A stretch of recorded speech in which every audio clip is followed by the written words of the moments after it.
Hello everyone, welcome to What If Belle Fell in Love with Alicia Forestlight Anakitty Autumn Movie 2. Before we start, please go support Justero9 for writing that awesome fanfic. This is the translated version I made. There will be some mistaken characters' gender, but of course Belle is a male. Decisive meeting. We are in the apartment where the Maich family currently lived, although they were not the only ones there. Aki and Alicia were also there. The week had passed since Apollo challenged them to that war game, and they began their training, and luckily for Alicia, she didn't run into that annoying Bastion again, although she knew that sooner or later she would find him again. But the reason they were all gathered in that apartment was because Maich had just arrived from that meeting of gods, where it would be decided what kind of battle they would have with the Apollo family. What was the verdict? Naza nervously asked her god. And not only was she nervous, but Belle was too, in case it was a confrontation where they were at a disadvantage. Meanwhile, Aki and Alicia remained silent, curious to know what that war game would be like. Well, I think we have a chance of winning the war game, said Maich, not very confidently. What kind of confrontation will it be? Belle asked, full of curiosity. Well, it was decided that it would be a one-on-one battle with the strongest warrior from each family, Maich said, causing everyone's eyes to widen in surprise. The battle will be in 3 weeks at the Aereo Coliseum. 1 against 1, Belle whispered anxiously. That was the best result I could have imagined. Does that mean I won't need to keep training anymore? Naza asked, a feeling of excitement building inside her. No, it won't be necessary anymore. Upon hearing those words, Naza refrained from shouting with excitement, although she did turn to look at Alicia with a triumphant gaze, who only frowned upon learning that she would no longer receive her daily beating. Then it will be a battle between Belle and Hyacintosh, Aki whispered, thinking of different training methods so that Belle could win that battle. That sounds good to me, that would be the fairest thing to do, the albino said, clenching his fist with determination. I will definitely win that battle. Well, I'm sending you my good vibes, Belle, you'll need them, said Naza, raising her palms towards Belle. We have 3 weeks for you to become good enough to defeat Hyacintosh without any difficulty, Alicia said, also thinking of different training methods. Although I believe that time will be more than enough for you to equal his power or even surpass him. Do you think so? Belle asked, not very sure, earning a light tap from Naza. Don't be so humble, Belle. You broke the Sword Princess's record. It's more than obvious that by then that kind of dubious hexual orientation will be nothing more than an ant to you. As Naza said that, an image of that day of the battle flashed through his mind, where Hyacintosh was the size of an ant and a muscular Belle was telling him, get your ass ready. I'd pay for Belle to say that, Naza thought, laughing inwardly. Speaking of Belle's strength, I need to update your status, said Maich, starting to look for a needle. He's right, I haven't received an update since I started training, Belle said excitedly, walking towards the sofa and then taking off his shirt. Although in his excitement he forgot that 3 women were in front of him looking at his bare torso. Aki and Alicia had blushes on their faces as they stared at him, while Naza had a calm expression. After all, she had already seen him from the front and back, from top to bottom, from bottom to top and from the sides, and even had to touch him the day she showered him after his battle with the Minotaur. Don't let their desire show, Naza thought with amusement, watching Aki and Alicia continue to look at him. Meanwhile, Maich was already with Belle updating his status, eager to see his stats. Congratulations, Belle, you have a new skill, Maich said with an amused smile, handing the sheet to Belle. Really? He exclaimed excitedly, grabbing the sheet of paper to start reading it. What skill do you have? Naza asked curiously, approaching Belle to read as well. Although when she finished reading, an amused smile appeared on her face. How cute, he has a skill inspired by heroes, Naza said tenderly, gently pinching the cheek of an embarrassed albino. Inspired by heroes? Aki asked after recovering from her surprise at seeing Belle's torso. Argonaut, that's the name of the ability, Naza said with a small smile. Argonaut. I think that's one of Tiona's favorite heroes, said Alicia, coming to her senses upon hearing the name of Belle's ability. It seems Belle's desire to be a hero is so great that he even gained a skill, said Maich, making Belle even more embarrassed. At least it will be a very useful skill in battle, Belle whispered, still embarrassed. Yes, now put on your shirt or those 2 will keep staring at you, Naza said, placing Belle's shirt on his head while glancing sideways at both girls, who were embarrassed. While Belle only blushed deeply upon realizing this, he was used to taking off his shirt in front of Naza when updating his status, and he had even gotten used to her using him as a teddy bear at bedtime, but Aki and Alicia were another matter, and the fact that they had seen him naked from the top of his body embarrassed him. So he quickly grabbed the shirt and ran off to the only room in the room, much to Naza and Maich's amusement and Aki and Alicia's embarrassment. I'll dream about this, Aki thought, still embarrassed, just like the elf. Changing the subject from seeing Belle naked tomorrow, I'll be supervising the training, Naza said excitedly, much to Alicia's dismay. so I'll have to prepare a few potions for tomorrow. Meanwhile, I'll go to my part-time job, Maich said with a smile. Do you have a job? Alicia asked curiously. Yes, now that we don't have our pharmacy, we have to find another source of income, and luckily I got a good job, he replied, walking toward the exit. So I'm retiring, and Naza, don't bother Belle. I'm not promising anything, the girl said with a calm expression. And with those words the god left the apartment, leaving the three girls alone in the living room. After that, Naza turned her gaze to Aki and Alicia, who did the same, engaging in a staring contest. Aren't you going to leave? Naza asked with a serious expression. And didn't you say you were going to make potions? I remember you said this morning that you were missing some ingredients. Why don't you go buy them? Aki asked back. And leave my innocent Belle alone with the two of you? Not a chance, especially not after the way you were devouring him with your eyes. As she said those words, a slight blush appeared on both of them, although it was more noticeable on Alicia. Don't lie, I wouldn't do any of that to Belle for the moment, Aki said the last part in a whisper. At that moment, an now calmer Belle left the room and encountered the three girls, who turned their gaze towards him when he arrived. What's going on? Belle asked, confused. Nothing, the three of them answered at the same time. Ahem, by the way Belle, we have to go train today, said Alicia, trying to control her embarrassment. Regarding that, I'm very sorry, but I won't be able to train today, Belle apologized, clasping his hands together. Why? Aki asked, confused. I promised Naza-san this morning that I would help her make the potions, Belle explained. Besides, I also want to learn how to make potions myself. Upon hearing the explanation, both girls slowly turned their gaze to Naza, who had an innocent smile. You heard right, Belle will be my assistant today, he said triumphantly. So you have no choice but to wait until tomorrow. TSK, whatever, said the cat angrily, standing up. What if you stay and help us? Suggested the innocent albino. As much as I want to stay, I just remembered that we haven't done the punishment Loki gave us, said Alice with a nervous smile. What punishment? Aki asked, confused. Don't you remember? Loki and the captain punished us by making us clean the weapons store for disobeying the rules. If they find out we haven't done it yet, they'll be angry. Upon hearing the explanation, Aki smiled nervously as she remembered it. You'll get away with it today, Naza, but not next time, Aki warned, pointing at the girl. Relax, it's not like I have any ulterior motives, I just enjoyed teasing you, she said with a sly smile, making them both frown. Tomorrow it will be at the wall at the same time, I hope you won't miss it, Belle, Alicia reminded herself, walking towards the exit. Of course. I'll be there, Belle said excitedly. And I know it's no longer necessary, but if you want to join the training, we'd be happy to accept you, Naza, Alicia said, looking at Naza with a small smile. Thank you for the offer, but I decline. I'll ask Belle to train me later, Naza refused, his expression calm. Well, that's it, goodbye Belle, Aki said, leaving the apartment, followed by Alicia, who turned to look at the albino and smiled slightly in farewell. The moment they were alone, Belle turned to look at his captain with doubt. Naza-san, don't you like Aki-san and Alicia-san? Belle asked worriedly. Why do you ask? I asked, confused. Well, they almost always seem to be arguing, that's why I'm asking, she said, not wanting her best friends to get along badly. Not at all, I like them both very much, I just want to get to know them better to see if they qualify, she said, smiling amicably. Do they qualify? For what? I asked, confused. You'll understand someday, now let's go to our little cellar to see what ingredients we need to prepare the potions, and with those words, Naza dragged the albino away to begin the objective they had for that day. Meanwhile, in the streets of Arario. Aki and Alicia walked slowly, dissatisfied at not having achieved their goal of spending the rest of the day training Belle. One of these days I'll play a prank on Naza that she'll never forget, Aki promised, vowing to get revenge on the girl. Naza is too cunning, I highly doubt you'll be able to fool her easily, Alicia said with a nervous smile. Difficult but not impossible, Aki whispered with a devilish smile. While Aki was thinking of various plans to make fun of Naza, Alicia had her own thoughts.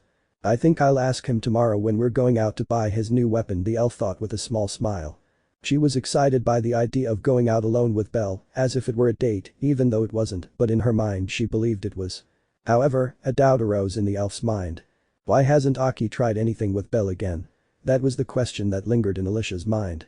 When she saw Aki kiss Belle on the lips that night, something that still hurt her, by the way, where she most likely also confessed her feelings, she believed that the next day they would both come out with the news that they were now a couple, while she would have no other option than to wish them the best.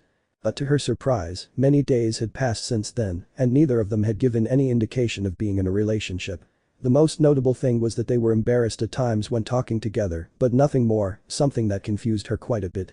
Perhaps Belle, thanks to Apollo, didn't have time to respond to her confession, and knowing him as he was surely embarrassed to bring up the subject again of his own volition. But what about Aki? She had known her friend for years and knew that she was very direct and confident, so she was surprised that she hadn't insisted on the topic and asked Belle the same question again. Although he wasn't complaining either. That still leaves me alive in the battle, even though Aki has the advantage, she thought, her determination returning to her to conquer Belle. What he didn't know was that Aki didn't want to add any more pressure to the albino than he already had. Ever since the Apollo family attacked Belle, the albino had been under pressure, wondering if he could win the next battle, although he wouldn't show it on his face.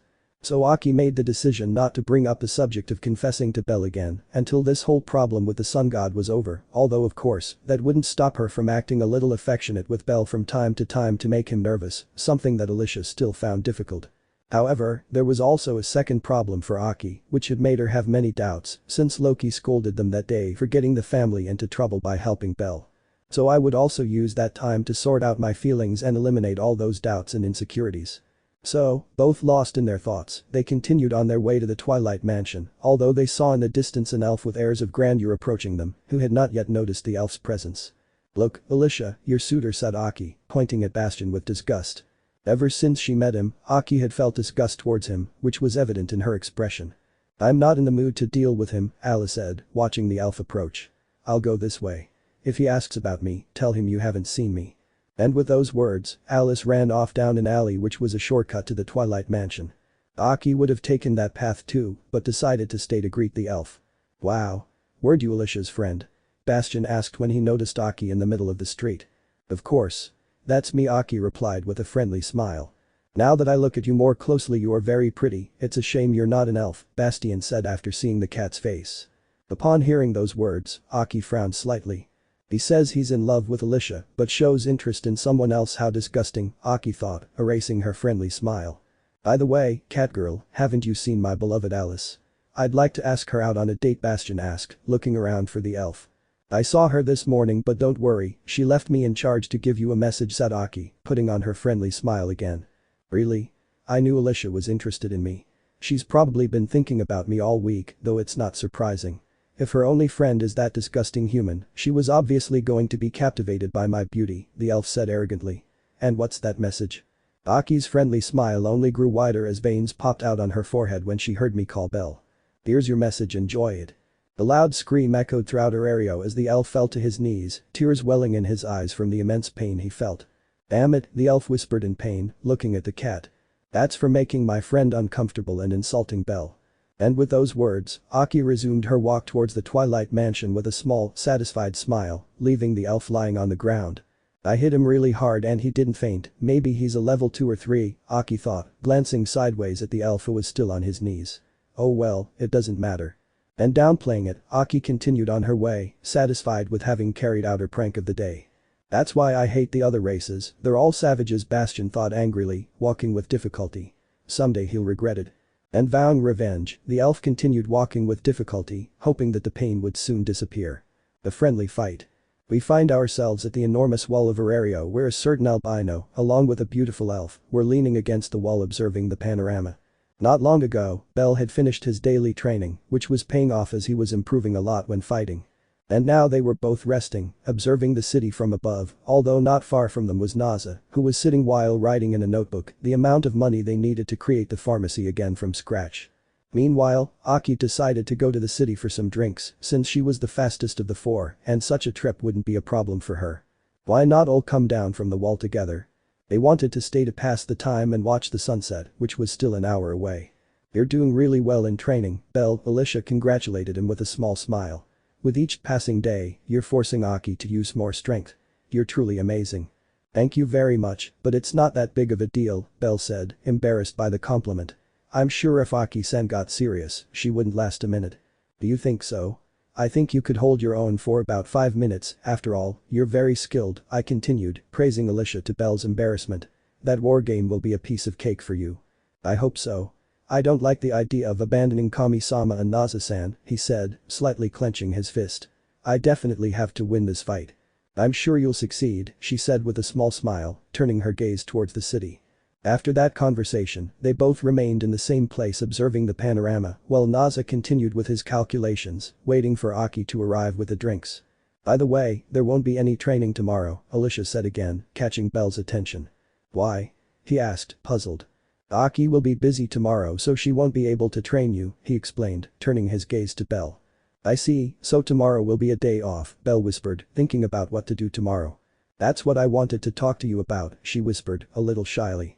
Since Aki won't be able to be with us, I was wondering if instead of training or resting, we could go out together to buy your new weapon, she suggested, a slight blush gracing her cheeks. Really? You could take tomorrow off to rest from all that training, Belle said, not wanting to bother the elf any further. Don't worry, I was actually planning to go to see how the swords are priced, and I'd like to go with you, she said with a small smile and a blush. Upon seeing such a beautiful smile, Belle looked away slightly, blushing and trying not to appear nervous. So tomorrow we'll go out together for new equipment, Belle agreed, much to Alicia's delight. She was already aware that it wasn't a date, but for her it would be, so she would make sure to enjoy it to the fullest and, incidentally, make her feelings towards him more noticeable, even though it would be difficult. Seconds later, footsteps approaching the wall caught the attention of Belle, Alicia and Naza. I'm here, Aki said with an annoyed expression, holding the drinks in her hands. I finally arrived. Naza stopped speaking when she saw who was behind Aki. Hello. Greeted a beastman girl with a smile from behind Aki. Lyle-san. Belle said, confused, looking at the girl. What is she doing here? Alicia asked, frowning. I wonder the same thing, Aki replied, looking at the smiling beastman. I met her in the city, and after finding out I was here with all of you, she stuck to me. It's good to see you, Lyle, said a smiling Naza, who approached her. Hello, Naza. She greeted, her smile unwavering. Wait, as far as I remember, we've only met once, so you two shouldn't act like acquaintances, Aki said, confused. Actually, Naza and I spent some time with her a few days ago, Belle explained with a nervous smile. Yes, and the best part is that he treated me to a bowl of ramen, something you guys haven't done yet, Naza said, patting Lyle on the back.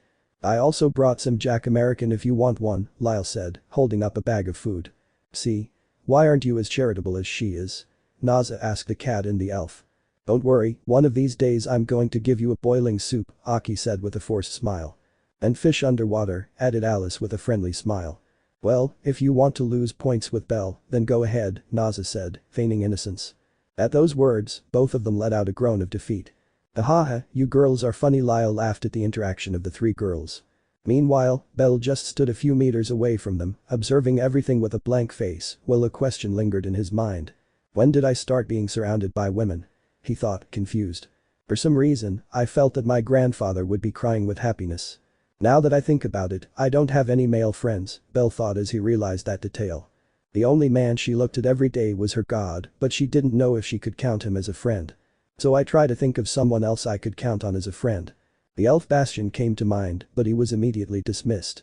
For some reason, he disliked him intensely, along with Hyacintosh. Those two were on his blacklist. Then Raul and Cruz came to mind. Both were good people and he liked them, but he didn't see them very often. It was very rare that he would run into either of them, so he couldn't really consider them friends. And nothing, there was no one else on her list of potential friends. I need to socialize more with other people, he thought, letting out a tired sigh as he watched Naza, Alicia, and Aki continue arguing while Lyle smiled at them, enjoying his Jack American. Although I'm not complaining about my current situation, he added with a slight smile. A few minutes later. Now everyone was sitting on the ground by the wall, each with a drink and a Jack American in hand, enjoying their refreshment. Thank you so much for giving us Jack American, Lyle, said Alicia, staring intently at the beastman. You're welcome, I like to share, the girl said with a smile, taking a bite of her Jack American. But there's something I don't understand, she said with a forced smile, just like Aki. What don't you understand? Is it necessary for you to be standing next to Belle with your arm around his neck? He asked, his forced smile unwavering. Lyle only looked at Belle, who was blushing from being half-hugged by her. Does this bother you? Beastman asked, smiling. A little, he replied, embarrassed. Haha, sorry, but when I like someone I have a habit of doing that, he apologized, releasing Belle to his relief. Your personality reminds me of the Amazons, Aki commented, narrowing her eyes. What a coincidence, actually my mother was an Amazon, but for some strange reason instead of being born as one I was born as my father's race, that is, a beastman. To this day I still don't understand why, he explained, taking another Jack American out of his bag and starting to devour it. You're a very curious girl, Aki said, still squinting at beastman. After that, the group continued eating peacefully, although from time to time Aki and Alicia frowned as they watched Lyle get very close to Belle when they talked, while Naza just watched everyone's reactions with amusement, especially Belle's, which were pure gold. "By the way, what are you doing on the wall?" Lyle asked curiously, finishing her meal. "We were training Belle," Aki replied, sounding a little calmer. "Training? What for?" I asked, still curious. "Because of the war game that will be happening soon," Belle replied, still a little embarrassed by Beastman's previous actions. "That's right. I'd forgotten you joined a war game," the girl said, noticing that detail. "And how's the training going?" she asked curiously. "Belle is improving by leaps and bounds, so he's sure to win," Alicia praised with a smile that made the albino blush. "Besides, I'm training him, so obviously he's doing well," Aki said proudly. "Well, no offense, but you don't look like you'd make a good teacher," Lyle said, smiling slightly. "Ooh," Naza whispered softly upon hearing that. "What did you say?" asked the cat, a vein throbbing in her forehead. "I don't mean this in a bad way, but you look like the kind of person who considers even one battle a training session," he explained calmly. "Ahaha, she described you perfectly," Naza laughed when she heard that. Belle just smiled nervously, watching as a few veins stood out on Aki's face, while Alicia moved a little away from her partner. "Very well," said Aki, standing up. "Let's have a fight, you and me, now. I'll show you that fights help a lot in training." "Are you sure?" Lyle asked. "I thought you were on break." "Relax, the last training session was just a warm-up for me," Aki said with a proud smile. As a depressed aura formed around Belle upon hearing those words. "So I'm only good for warm-ups," he whispered depressedly, being comforted by Alicia, who tried to cheer him up. "Very well, I accept the challenge," Lyle said excitedly, standing up. "As the daughter of an Amazon, I have to enjoy a good battle." "I have to see this," Naza said, approaching Belle and Alicia to watch the encounter. Meanwhile, Aki and Lyle just moved a little away from the spectators to fight more quietly. "But I just remembered I don't have my weapon with me," Lyle remarked. "Does that sound like a hand-to-hand fight?" "That sounds good to me," Aki agreed, taking her sword and placing it on the edge of the wall. "But I warn you, I'm also good at hand-to-hand combat." "I hope it's not just talk and that you really show it," said Beastman with an innocent smile, annoying Aki a little more. "It looks like Aki's going to take this personally," Alicia said, seeing her friend's expression. "I just hope she doesn't go too far." "Begin." Naza shouted, giving the starting signal. Upon hearing the scream, Aki adopted a fighting stance and, without waiting any longer, launched herself towards Lyle to throw her first punch and try to knock her down. Huh? Although from 1 second to the next Aki was already in the air, then he suddenly fell to the ground, hitting his back hard and letting out a groan of pain. Belle, Alicia and Naza just watched in surprise as Aki was easily knocked down by the Beastman, who was smiling at the cat. Meanwhile, Aki just stared at the sky, wondering when she had been shot down so quickly. After a few seconds, she slowly got up until she saw Lyle with an embarrassed face. "I wasn't ready yet," she excused herself, not wanting to look ridiculous in front of Belle, even though she had already made plans. Naza muttered under his breath upon seeing that. "Bit strong," Alice whispered in surprise. "And I can't even bring it down," Belle thought dejectedly. While Lyle and Aki were still staring at each other, ready to continue the fight. "Are you ready now?" asked the smiling Beastman. "See, call up." Using more strength and speed, Aki took off from the ground in the direction of Lyle, determined to hit her this time. And fortunately for him, he managed to land the punch on Lyle's face, much to his satisfaction. But to her surprise, Lyle took advantage of that moment to grab her arm, lift her into the air again, and slam her hard to the ground once more. Aki's breath left her lungs as she felt a strong blow to her back, experiencing great pain. He let himself be hit on purpose to do this, Aki thought, surprised and unable to believe it. And she was shot down again. Naza shouted as she saw Aki being shot down for the second time. "I know Aki isn't fighting with her sword, but I find it incredible that she's already been knocked down twice," Alicia said in amazement. "Lyle-san is very strong," Belle whispered, marveling at the fight. As Aki got up from the ground again for the second time, she glared angrily at Lyle, whose cheek was slightly swollen from the blow, but she was still smiling. "That was a good blow. If you had applied more force, I'm sure it would have left me disoriented," Lyle praised the cat's strength. "Well, rejoice, because this time it will come with more force," Aki said, cracking her knuckles. And after that it took off with much greater speed, much to Lyle's surprise. But his instincts quickly warned him of the danger, causing him to duck where at that moment a fist passed over his head. And for the third time, Lyle grabbed Aki's arm, bending it with a little force, much to the cat's pain, causing her to lose her balance slightly.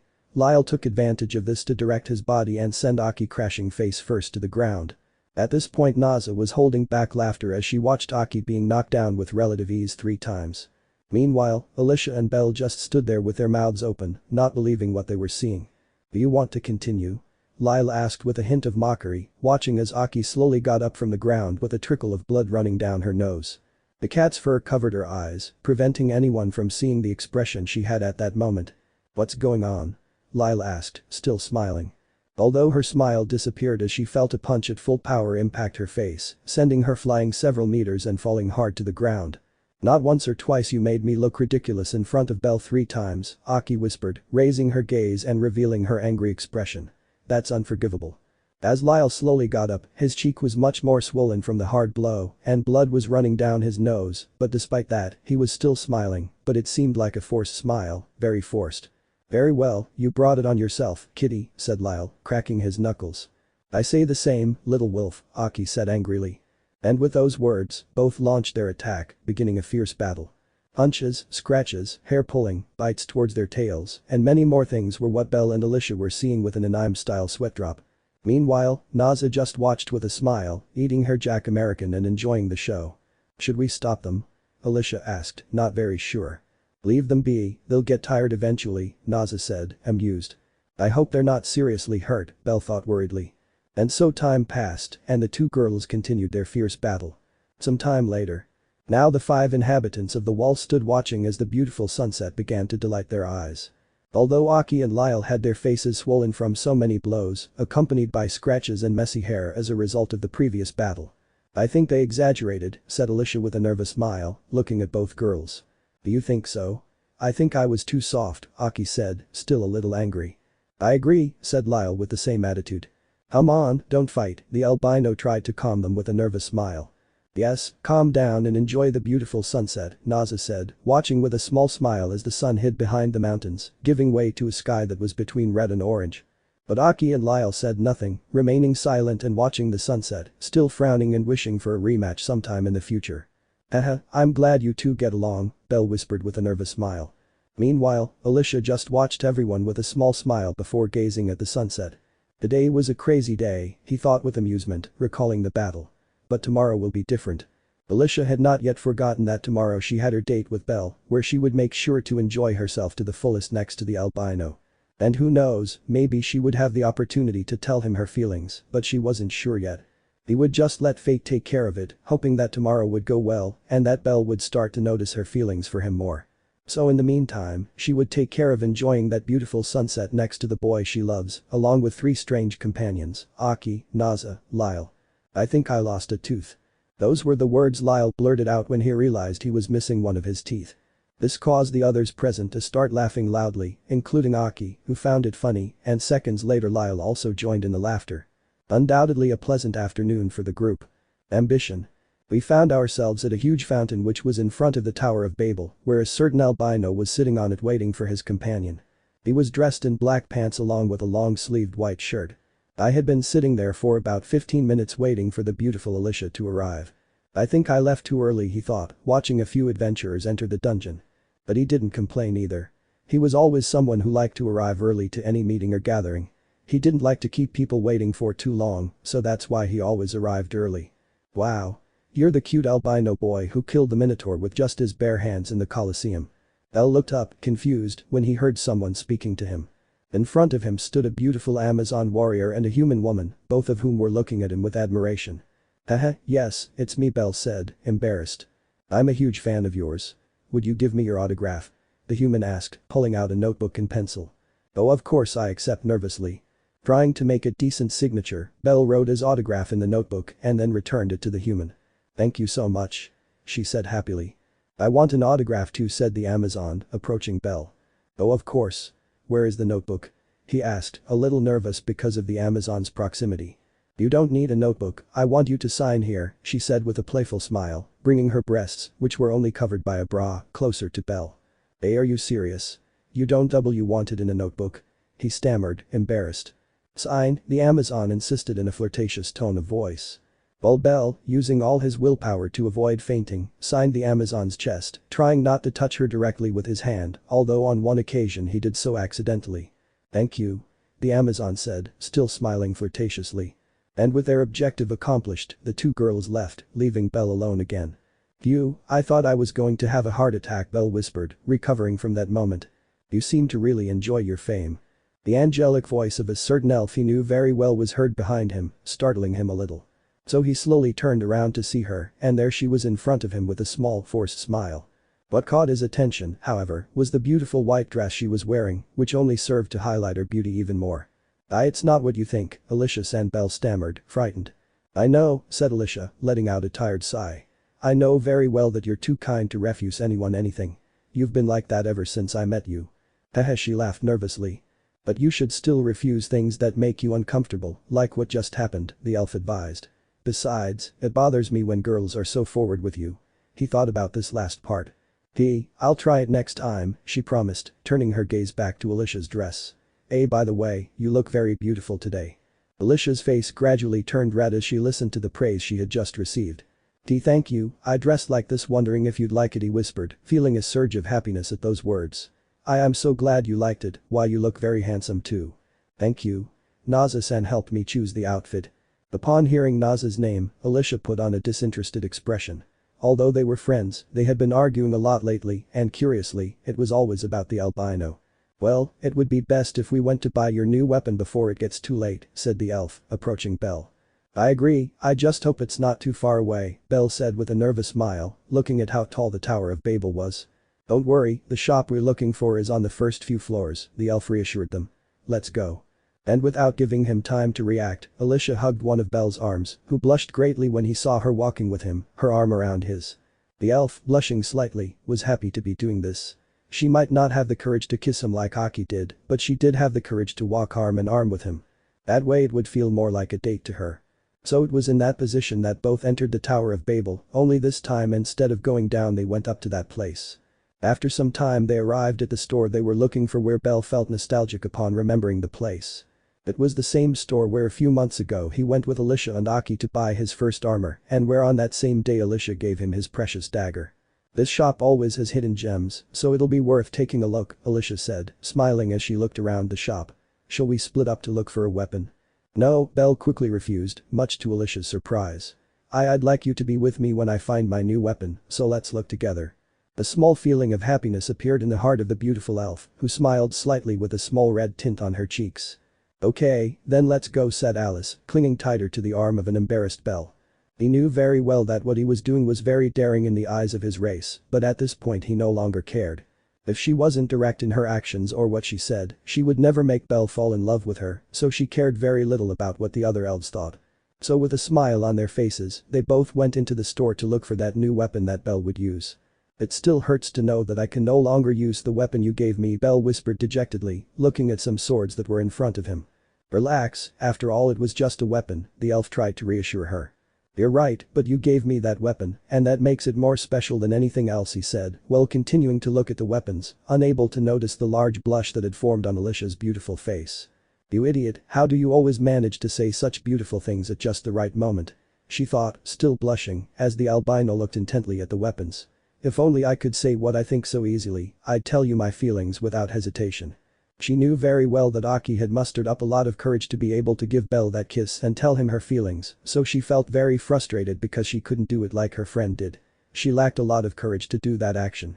The most he could manage was to hug Belle's arm as he was doing at that moment, and perhaps if he used all his life energy he could give him a kiss on the cheek and then die with a smile.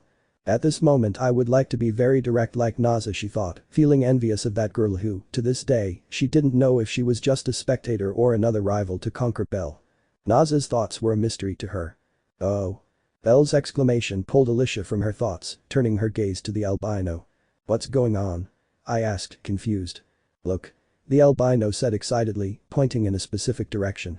Alicia, still confused, turned her gaze to that place, seeing the same object that her love interest was looking at.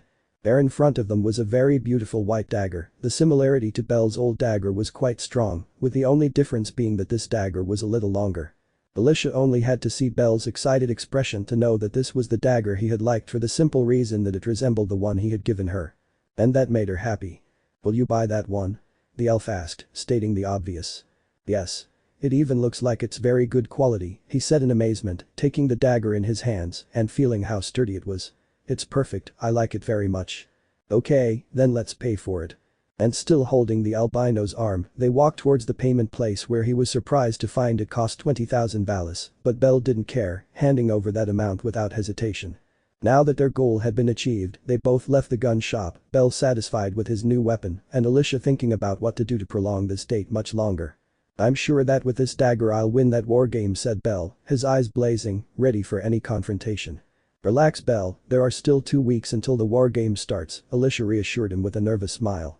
Thank you so much, Alicia-san, for accompanying me today, he said with a big smile, making the elf blush slightly. Don't worry, I really like being with you, she said without realizing what she said until seconds later when she saw Belle's embarrassed expression. And as was obvious, she too blushed, lowering her gaze out of embarrassment. I also like spending time with you, Alicia-san, confessed the rabbit, making the elf's heart leap with happiness at those words. Great. At least I know he enjoys my company, I celebrate internally. By the way, I was wondering if you'd like to eat something over there, it's my way of thanking you for today, he invited, scratching his cheek in embarrassment. Yes.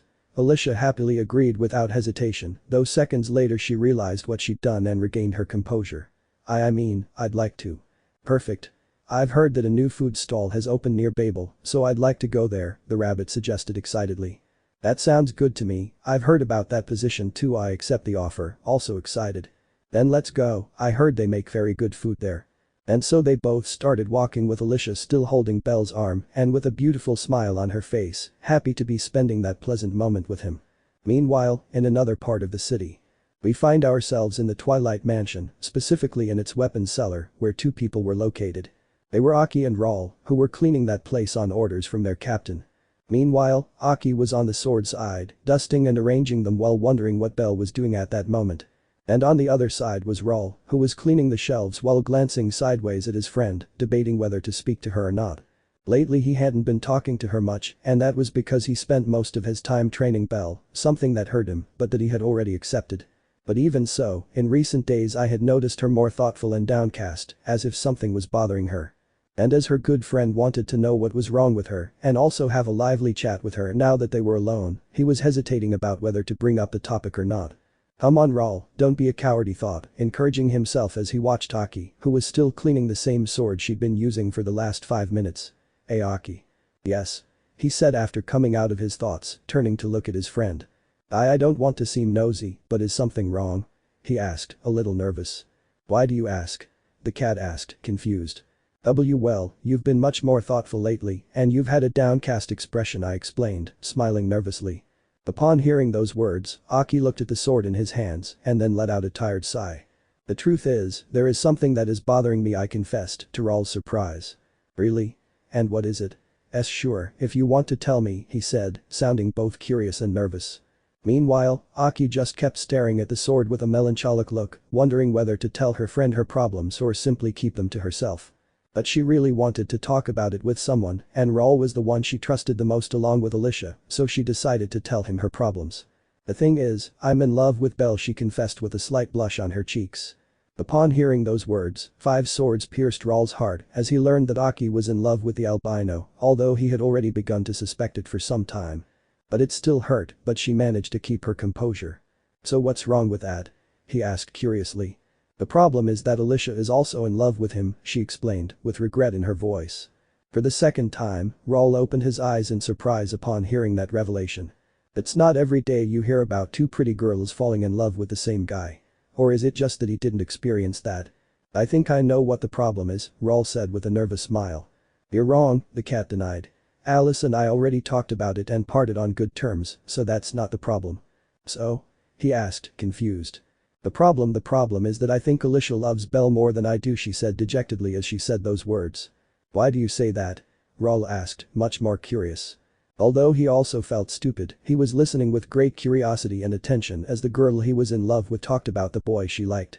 But at that time Aki trusted him, so she would listen to his problems. You see, do you remember the day the Apollo family attacked the Maich family? He asked, looking at his friend. Obviously, since you were involved in it. Well, it turns out Loki got really angry about that because we got a fine for getting into trouble, she said with a nervous smile. He also forbade us from seeing Belle and said if we didn't agree, we should leave the family. Really? Exclaimed Raul, surprised since he knew nothing about it. And what did you guys do? Upon hearing that question, Aki's expression transformed into one of dejection and regret. Well, to be honest. For a moment I thought I had no other option but to obey Loki and stop seeing Belle, she said bitterly, feeling regretful about it. Unlike Alicia, who didn't hesitate for a second to say that she would abandon the family just to be with Belle. I understand, Raul whispered, understanding where the whole thing was going. Luckily, Loki finally agreed that we could continue together with Belle, she said, looking at the sword in her hands. But because of that, something has been bothering me ever since that day, and it hasn't left me alone. Raul just listened attentively to what his friend was saying, trying to think of something to help her. At that moment I thought that maybe I didn't love Belle enough and that Alicia loved him more than I did, she said sadly. And it's obvious, she was capable of abandoning the family just to stay by his side. Well, I felt I had no other option but to follow orders. Perhaps that makes me realize that my love for Belle isn't as strong as Alicia's. With every word she said, the sadness on her face was evident, making it clear to Raul that this was really affecting her. So ever since that day I've been questioning my love for Belle, she whispered depressedly. I like him a lot, I'm sure of that, but I think Alicia loves him more than I do, and therefore she deserves to have his love without me having to come between them. And with those words, Aki remained silent, letting Raul know that she had finished telling him about her problems and was now waiting for advice. And at this moment Raul had two options in his mind. Option 1. Clip her wings and tell her that the love she feels for Belle is not enough, that she should give up, and that Alicia should stay with the albino so that he can heal Aki's wounded heart and win her love. Or option 2. Give her words of encouragement and tell her not to give up, that she also loves Belle as much as Alicia and that she should fight for him until the end. It's obvious what I'll do, she thought, letting out a sigh. Aki, just because you're not able to abandon the family like Alicia doesn't mean you love Belle-san any less. Huh? She said, confused, looking up. I mean, you've been here in the family for a long time and you're very fond of it, so it's obvious you'd hesitate to leave since this is your home, and that doesn't mean you love Belle-san any less, she said with a small smile. Unlike Alicia, who's been in the family for less time than you and whose only purpose was to be Reveria's successor, since Laffy already took that from her, it's obvious she's not as attached to the family as you are. While Raul was explaining, Aki just listened, surprised. Just because you're hesitant to leave the family doesn't mean you love Belle any less. It just means you're too attached to this place to abandon it so easily, he said, smiling slightly. So don't feel bad. I'm absolutely certain that your love for Belle-san is equal to or even greater than Alicia's, and let me tell you, I'll be supporting you. Raul the cat whispered in surprise, not believing that her friend had said all that. But seconds later that surprise turned into happiness, forming a beautiful smile on her face. You're right, I'm a fool for having racked my brain over something so pointless, she said with a smile. I love Belle just as much as Alicia loves him, and my hesitation to leave the family doesn't mean I love him any less. That's the spirit. Raul encouraged, smiling slightly. I really was stupid, she said, letting out a tired sigh. If I hadn't talked to you, I'm sure I would have stayed depressed about it and Alicia would have won. Haha, I'm glad I could help you, she said with an embarrassed smile. Raul, thank you, I'm so glad you're my best friend, Aki said with a warm smile, happy to have spoken with him.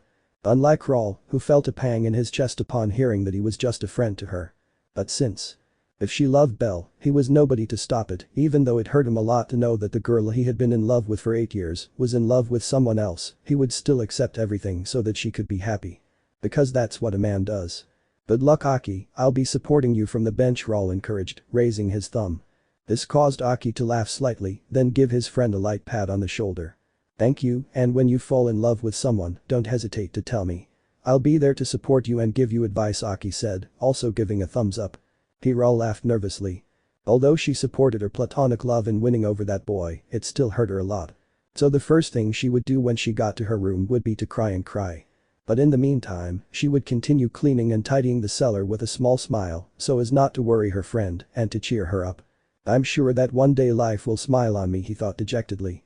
And so for a while longer the two stayed in the cellar talking animatedly about any subject while cleaning the place with a much more animated Aki and determined not to give up on her love for Belle. Returning to our partner. They had been walking through the streets of Arario with a smile, chatting about various topics on their way to that food stall. Alicia at that moment wore a smile full of happiness for having that wonderful moment with Belle which she did not want to end. But that disappeared the moment a certain unwanted person appeared in her path. Oh. If it isn't my beloved Alicia.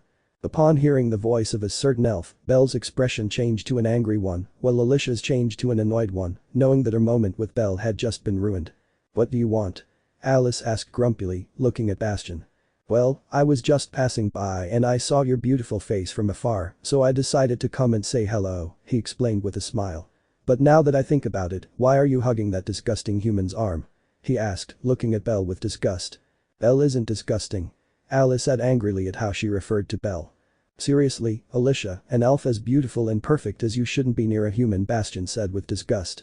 Alicia-san can be with whomever she wants, and if she's happy being by my side, then you're nobody to stop it, Belle said, gently removing Alicia's hands before walking towards the elf and facing him. You know, it really bothers me that a human is so close to her, I whispered angrily. It already bothers me that someone as hateful as you tries to control her. Alicia-san already told you that she doesn't feel anything for you, so stop bothering her, Belle said angrily.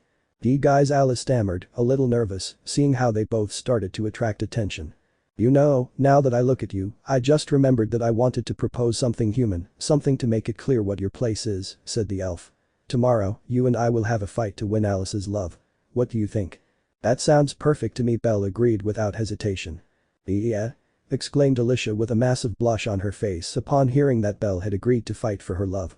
I'll give you a beating so you understand never to bother Alicia-san again, Belle whispered, his gaze darkening.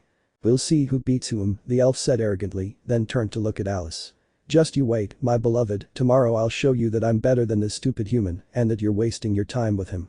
All you're going to show is how you're humiliated in 1,000 ways, Belle said, turning back to face Bastion. DSK, we'll see if you're still as confident tomorrow, he said, turning away. I'll see you tomorrow, Alicia. The duel will be in the field near Daedalus.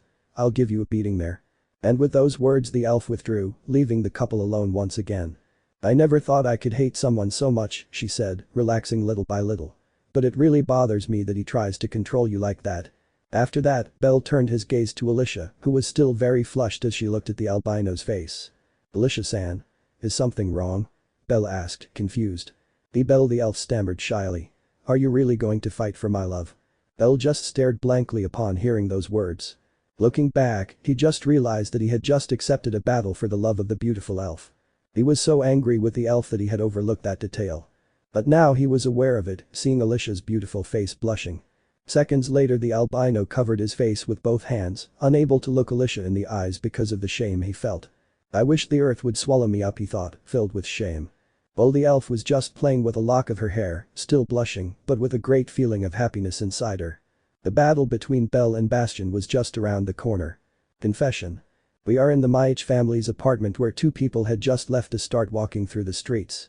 They were Naz and Belle, the latter wearing a sleeveless shirt that showed off his arm muscles, a towel around his neck and a water bottle in his hand. He almost looked like he was going to a boxing training session. I knew this day would come, but I didn't think it would come so soon, Naza commented, looking at the albino. What do you mean? I asked, confused. You know, from the first day I saw that elf I knew that at some point you would face him, and it seems that day has finally arrived.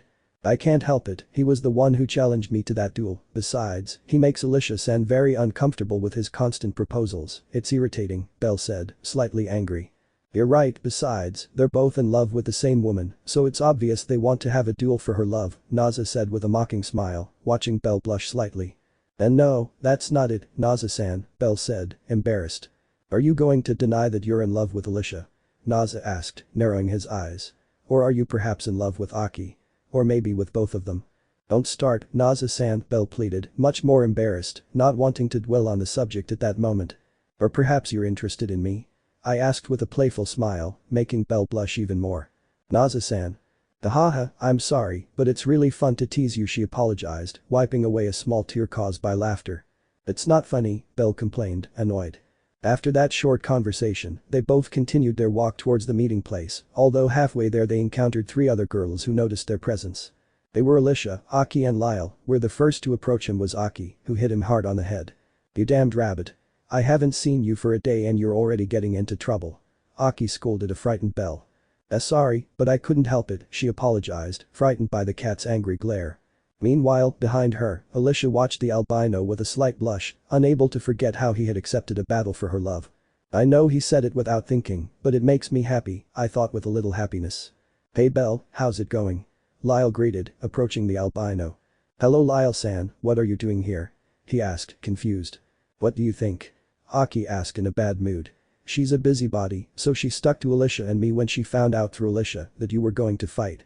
Obviously. I want to see the neckbreaker back in action. Lyle exclaimed excitedly, making Belle blush as she remembered her nickname. By the way, nice shirt. Upon hearing those words, Aki and Alicia took a closer look at Belle's attire, noticing that he was only wearing a white sleeveless shirt which left his arm muscles exposed. And without being able to avoid it, both of them blushed slightly, looking away, although they occasionally glanced at him out of the corner of their eyes. You know, I think you should have worn a long-sleeved shirt since there are a lot of child predators around lately, Naza said, narrowing her eyes, making them both blush even more. By the way, who are you going to fight? Lyle asked curiously. But an elf named Bastion, they're going to fight for Alicia's love, Naza replied quickly before Belle could say anything. Upon hearing those words, a deep blush appeared on Belle and Alicia's faces, while Aki opened her eyes in surprise. What? I asked, grabbing Naza by the shoulders in disbelief. What do you mean they're going to fight over Alicia's love? In what episode did that happen? Aki, calm down, Naza pleaded, starting to feel dizzy as the cat was moving her from side to side. Meanwhile, Belle and Alicia were still blushing as they glanced at each other for a few seconds before quickly looking away in embarrassment. So a battle for love, that will be interesting, Lyle said excitedly. Explain yourself, Naza. Explain yourself. Aki demanded of an unconscious Naza, who had already fainted. A little while later. After giving Aki a half-hearted explanation to calm her down, the group of 5 continued their journey towards the battle site. Although Aki was angry, glaring at a nervous Belle who was trying to avoid eye contact with her. Meanwhile, at the other end, Alicia, still blushing, glanced sideways at Belle, who was embarrassed by the elf's gaze. And behind them were Naza and Lyle watching the scene with a bit of amusement. Could they be? Lyle whispered, pointing at both girls. In response, Naza nodded slightly with an amused smile, confirming Lyle's suspicions. And you? Lyle asked curiously. In response, Naza shrugged, not giving Lyle a clear answer, which only made her more confused. Belle, you're in a tough spot, the werewolf girl whispered, unsure whether to feel sorry for Belle. Good thing I'm a hexwolf. What? The 4 of them said at the same time upon hearing those words. Look. We're here, Lyle said, quickly changing the subject as they arrived at the field where Belle would have his fight with Bastion. And that was enough for the 4 of them to stop paying attention to him and observe the place. The place was a somewhat neglected field near the city of Daedalus, where the nearest house was about 200 meters away. The perfect place to fight. At least that elf took the trouble to choose a place where it wouldn't affect the civilians, Aki commented after analyzing the entire place. Obviously Catgirl. Upon hearing another voice there, the group turned their gaze to that place, seeing Bastion approaching them with a smile and a sword in his hand. I always think of everything, unlike you apes except you, Alicia, you're perfect, said Bastion, watching the elf let out a tired sigh. I'm surprised you came, bellcranel. For a moment I thought you were going to run away with your tail between your legs. When did I tell you my full name? Belle asked, puzzled. It doesn't matter, you're the one who'll end up running away from this place. That's the spirit, Belle. Naza encouraged. I see you brought an audience, Bastion said, looking at the 4 girls. But I don't need to invite anyone over to watch me humiliate you. In short, what he meant was that he has no friends, Aki said with a mocking smile. Meanwhile, the others, upon hearing those words, couldn't help but burst out laughing at how funny it sounded. Bastion was not amused and clenched his teeth in anger. For your information, I have many friends. Bastion shouted angrily. Manuel and Manolo don't count, just in case, Naza said, holding back her laughter. And just in case, Eduardo doesn't count either, said Lyle, who also wanted to join in the teasing. Haha, that was a good one, said Aki while laughing. Even Alice had a slight smile, trying not to laugh, which only made the elf's humiliation even greater. That's enough. I came here to humiliate, not to be humiliated. Bastion shouted, drawing his sword from its sheath. Well, I think that's enough talk, Belle said, also adopting a serious attitude as he approached the elf until he was a few meters away. Remember, whoever wins this battle will win Alicia's love, Bastion reminded her, glancing sideways at the elf, who blushed slightly, making him smile triumphantly, thinking she blushed because of him. But the truth was that Alice blushed when she remembered the words Belle said when he accepted the challenge. Before we begin, I want to make it clear that Alicia-san has the right to fall in love with whomever she wants. She's not forced to love the winner of this battle, Belle said, making Bastion frown. The only reason I accepted the fight was to give you what you deserve and to stop you from bothering Alicia-san. Aren't you in love with her? Bastion asked, confused. Upon hearing that question, a small blush appeared on the rabbit's face and he remained silent without answering. Wow, Naza and Lyle whispered, feigning surprise.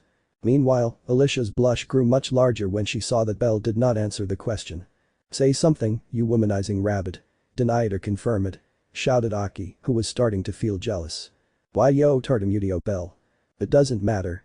That silence gave me the answer, Bastion shouted, assuming his fighting stance. Watch closely, Alicia, because there's going to be a humiliation here and I'm going to show you that I'm better than this guy. The only thing that's going to happen is my fist in your face, Bell said, raising his fists to make it clear that he would not fight with his dagger. Oh. So he'll fight with his bare fists like he did with the Minotaur, Lyle said excitedly. He just wants to show off in front of them, Naza thought with amusement. Are you sure you want to fight without your weapon? Aki asked, confused. Absolutely, I've already tested my new ability with my magic and I want to see if it works with what I'm thinking, Bell replied, starting to concentrate. And from one second to the next, bells began to ring, confusing everyone. What are you doing? Bastion asked, confused. But Bell didn't answer him, he just remained silent, staring at him. I don't know what's happening, but begin. Naza shouted, starting the battle. TSK, no matter what your trick is, I'll defeat you. And with those words Bastion took off from where he stood towards Bell, raising his sword to cut him down. Take this. Bastion shouted, lowering his weapon with all the strength he had. But Bell easily dodged the attack, much to the elf's surprise. Argonaut 15 seconds Bell whispered, raising his fist which was surrounded by a wide aura. Huh? The elf said, confused. And without waiting any longer, Bell forcefully struck Bastion's face with his Argonaut-charged fist, creating a slight gust of wind from the power of the blow.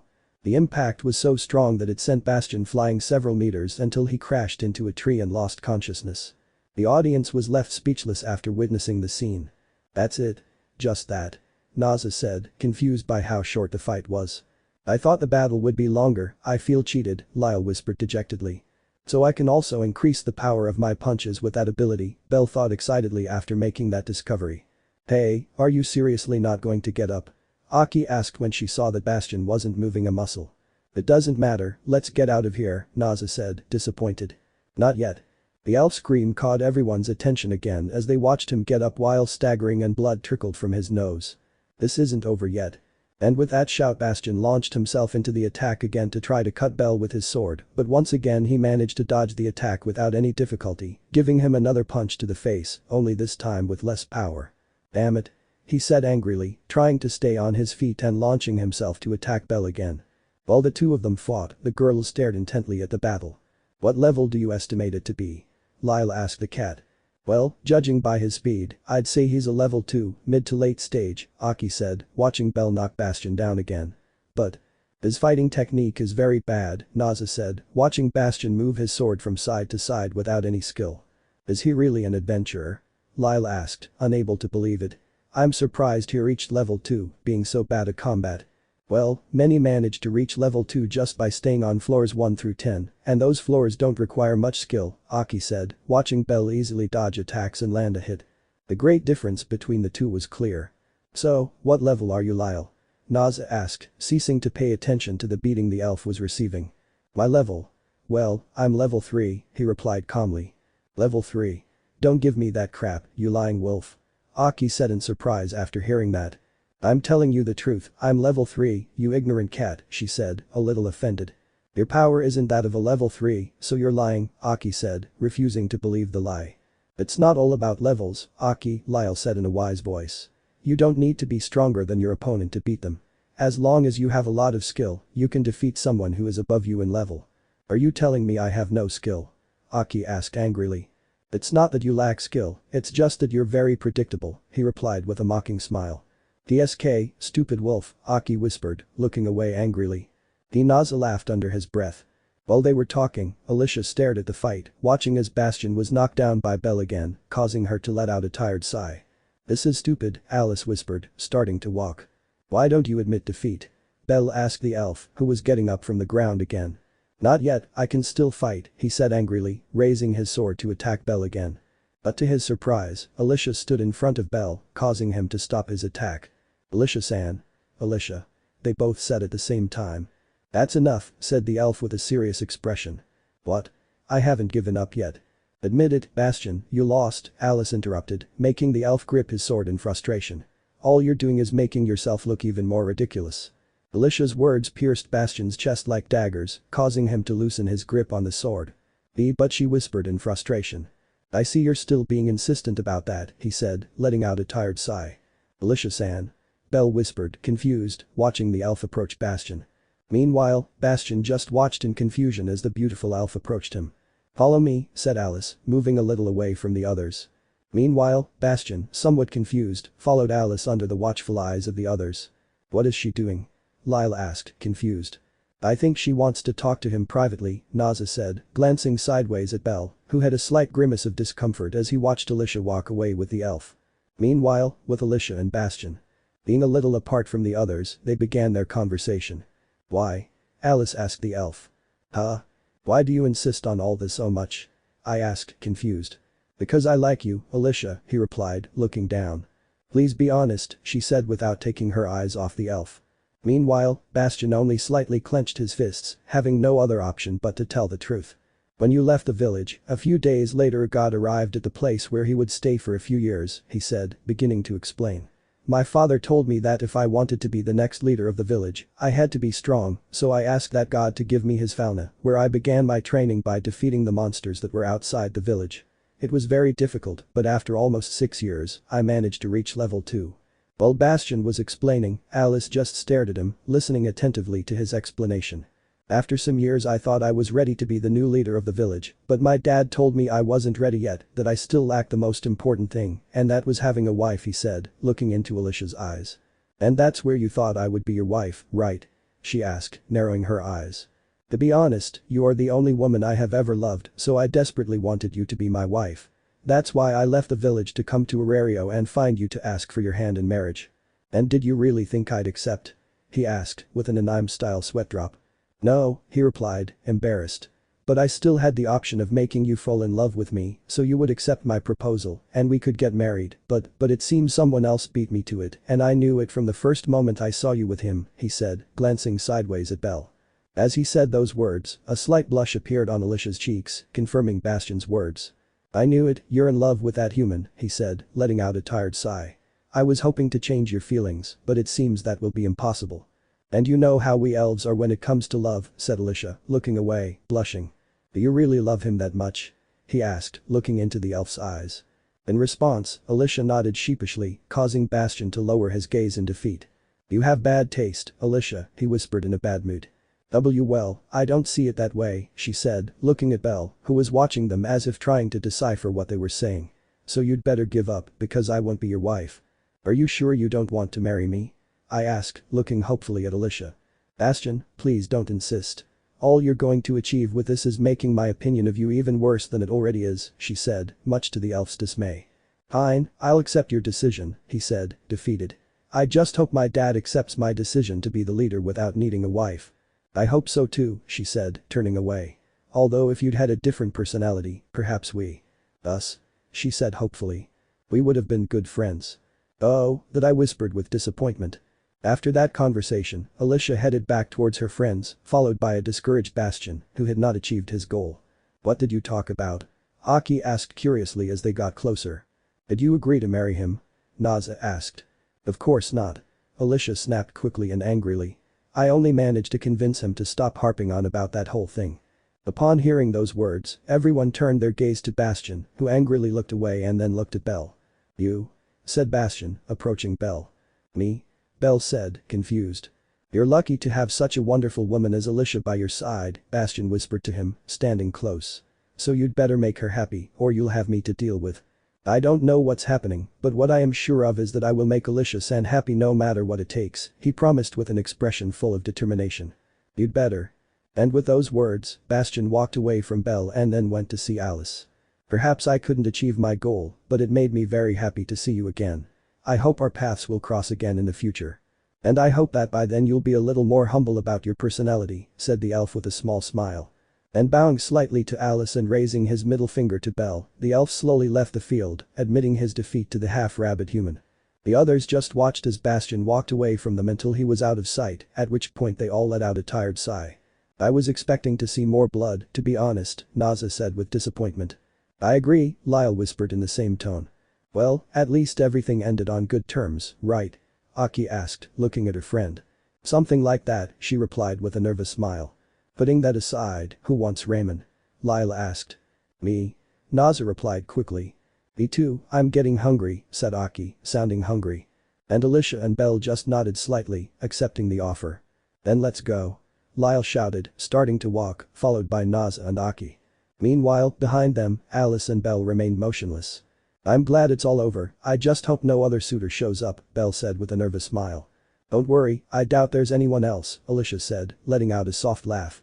"Thank you so much, Belle, for helping me with this whole mess." "And no worries Alicia-san, I just couldn't let that guy keep bothering you," he said, a little embarrassed at Alicia's beautiful smile. I know," she whispered, lowering her gaze, blushing as she was about to do something that would make her faint. "Only now you have a problem." "Eh?" "Yes, you." "And what did I do to get myself into another problem?" he asked, confused. "Alicia-san."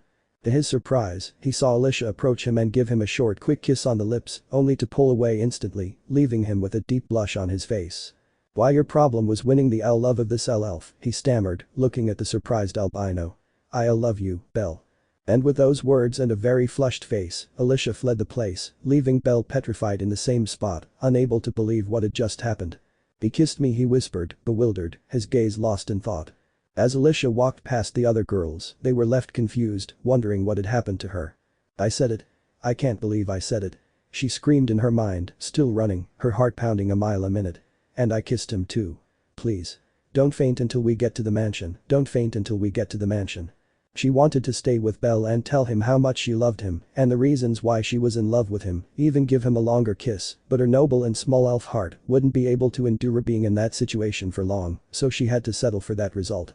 "I need to prepare myself more for next time," I thought, cupping her flushed cheeks.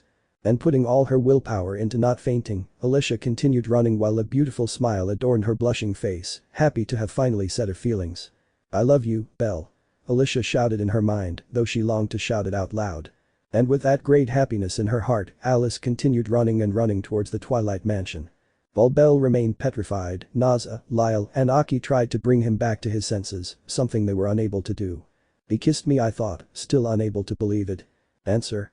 The days went by for the love trio after having complicated and annoying days like the confrontation between Belle and Bastion, or the times when Naza teamed up with Lyle to make fun of Aki.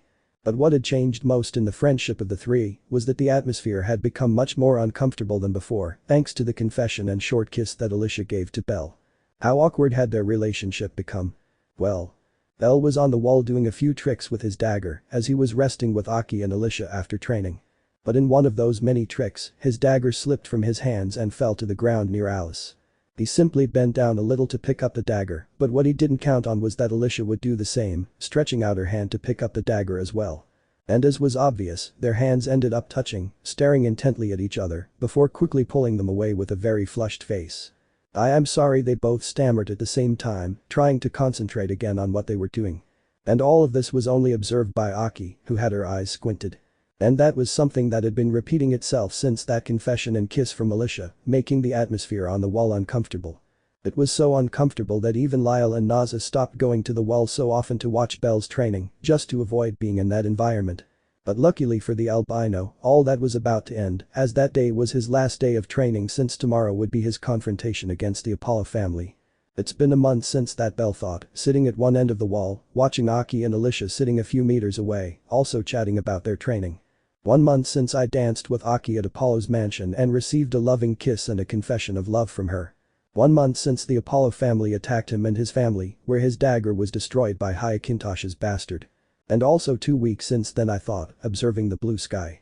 2 weeks since she first felt jealous and defeated Bastion, Alicia's self-proclaimed fiancé. And 2 weeks since he received that short but gentle kiss, accompanied by a confession of love from the elf. Love is so complicated, the albino thought, letting out a sigh. Out of the corner of his eye, he saw both girls who were still chatting, and both let out a small laugh, probably because of some funny comment. A slight blush appeared on Belle's face as he saw the beautiful smiles of both women, who had not realized that he was watching them.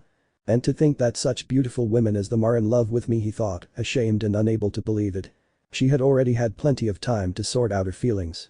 In fact, it had taken much longer than necessary. But all that time was worth it to get her feelings settled 100% and to finally have an answer in her mind, an answer that will completely change the relationship she had with them, for better or for worse. But it wasn't time for that yet. Something else was still needed before giving them an answer.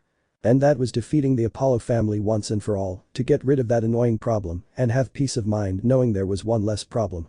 Tomorrow will be a very tiring day, he thought, remembering that he would have another battle in the Colosseum in front of hundreds of people. Just thinking about it made him nervous. But that wasn't the point at that moment. He slowly stood up again, capturing the attention of his two sweethearts. Is something wrong, Belle? Aki asked curiously. I just wanted to tell you that I want to take the rest of the afternoon off, she said, stretching her arms. Why?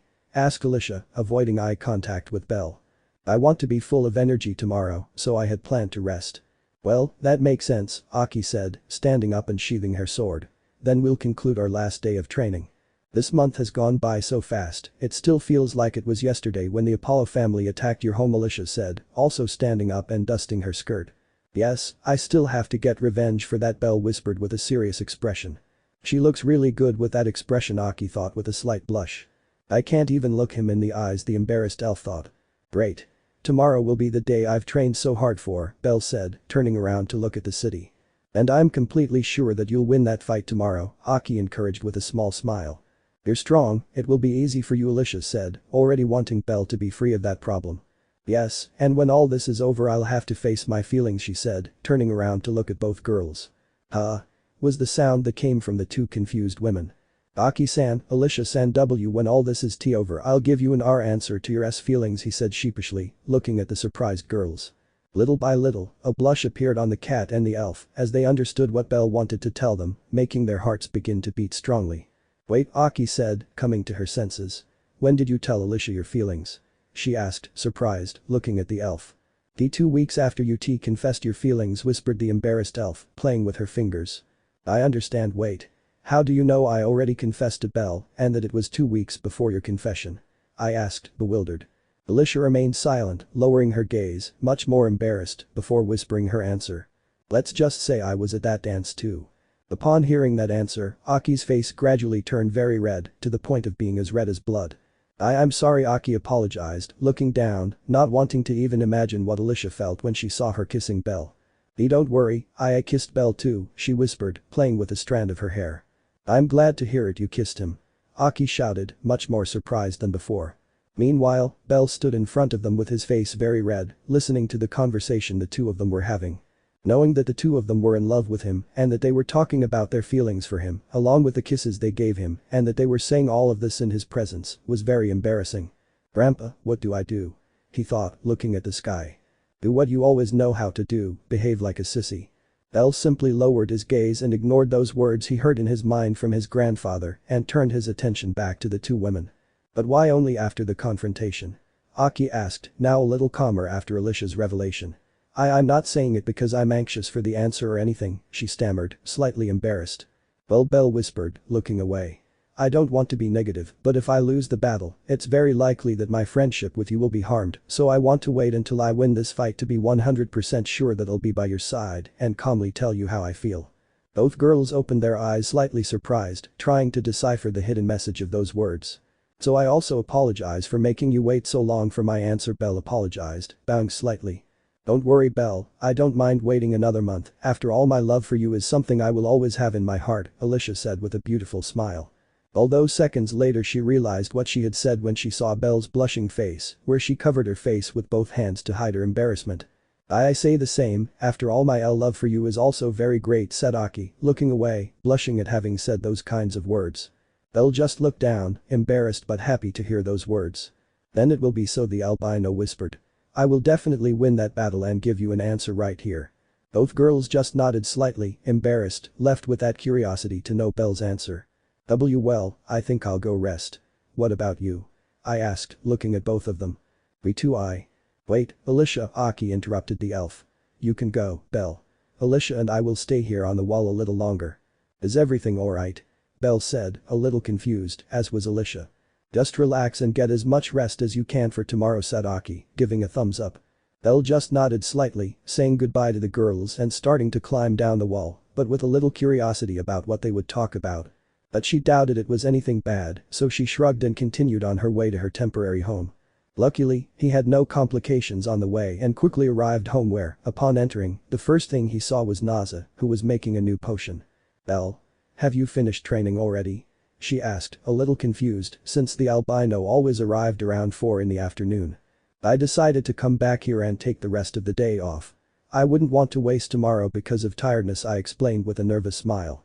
Well thought out, you can sleep for a while if you want, I suggested, gesturing to the room. I'll wake you up when Maichi-sama gets back from work so we can have dinner together. Thank you Naza-san, and you should get some sleep too. You've been making potions since you woke up, Belle recommended, a little worried about Naza's health. Do you want me to come into the room and we can sleep together? Naza asked with a small smile, reminding Belle that they shared a room. Belle blushed slightly upon hearing another of Naza's jokes, which made her start to laugh. Relax Belle, I'm fine, so rest peacefully, she said, turning her attention back to the potions. Belle simply nodded, recovering from his earlier embarrassment, and entered the room. Once in the room, the first thing he did was throw himself onto the bed and enjoy its softness. Tomorrow will be the day, I thought, looking at the ceiling of the room. He had trained enough to win that battle, so he had no worries, but he still felt a little nervous, since he would be watched again by hundreds of people. I hope everything goes well tomorrow, she thought, slowly closing her eyes. And after a few minutes he had already fallen into a deep sleep from all the tiredness he had accumulated over those days. Hey Belle, I was wondering if… Naza suddenly entered the room to ask Belle a question, but found that he was already fast asleep. That made her smile slightly as she approached the bed. Imagine sleeping without taking off your shoes, he said playfully, taking off Belle's shoes and putting them to one side on the floor. After that, I gazed at Belle's sleeping face, which made me smile fondly. You've worked so hard for this, she whispered, approaching Belle and kissing his forehead. Rest, you'll see everything will be alright. And gently stroking the albino Naza's hair, she moved away from him and left the room to let him rest. A day full of surprises awaited him. Surprise. And once again we are all gathered here. We find ourselves in the enormous Arario Coliseum, which was filled with people and gods to witness the war game between the Apollo family and the Maichi family. My name is Arthur, and we're here to witness another epic battle. The man shouted excitedly, his enthusiasm contagious to the rest of the audience. A war game over an albino boy is about to begin. Who will win? Will the boy remain in the Maichi family, or will he fall into the evil clutches of the god Apollo? We're about to find out. A certain sun god who was in the seats of the gods frowned upon hearing those words but decided to ignore them. While the presenter Arthur was speaking to the audience inside the Coliseum, Belle was in the room where the fighters were waiting, along with the others. It seems to be very lively out there, said Belle, a little nervously, upon hearing the cheers of the crowd. Relax Belle, relax those shoulders, Naza tried to calm him down, lightly hitting Belle's back. Today is the big day, Belle. That's what we've trained for, that's why we're here, said the cat excitedly, wanting to see how much Belle had improved. Although most of his excitement stemmed from the fact that he wanted the albino to win so he could find out the answer to his confession. And that same thought was shared by the excited and nervous elf who was next to her. I can't help feeling nervous, even though I'm not going to fight, said Alicia with a small smile, hoping everything would go well. Stay calm, Belle, and concentrate on defeating your opponent, advised the god Maichi, who was trying to appear calm, even though inside he was the most nervous of all. Everything will be alright, Belle carries Argonauta and Firebolt in his backpack, with those magics and abilities he'll be fine, Naza said, believing 100% that this battle would be Belle's. Just do the same thing you did with the Minotaur and break its neck, Aki recommended, making Belle smile nervously. Although he wouldn't deny that the idea crossed his mind too. Just put everything we've taught you into practice. Right now you're much stronger than a normal level 3, so you won't have any difficulties, I think, Alicia whispered, not very confidently. Alright, we've cheered Belle up a lot, now we need to go back to our places. The battle won't be long now, Maichi advised, giving Belle a few good luck pats before leaving the room. I believe in you, Belle. Even if you have difficulties in the battle, I'm sure you'll win, Naza said, giving Belle a hug. Good luck. And with those words, Naza also left the room. Now only the love triangle remained, staring at each other. Remind him why they call you the neckbreaker, Aki said, placing her hand on Belle's shoulder. And to bring you even more luck, I'll give you a little present. And approaching Belle, Aki gave him a quick kiss on the cheek, surprising Belle.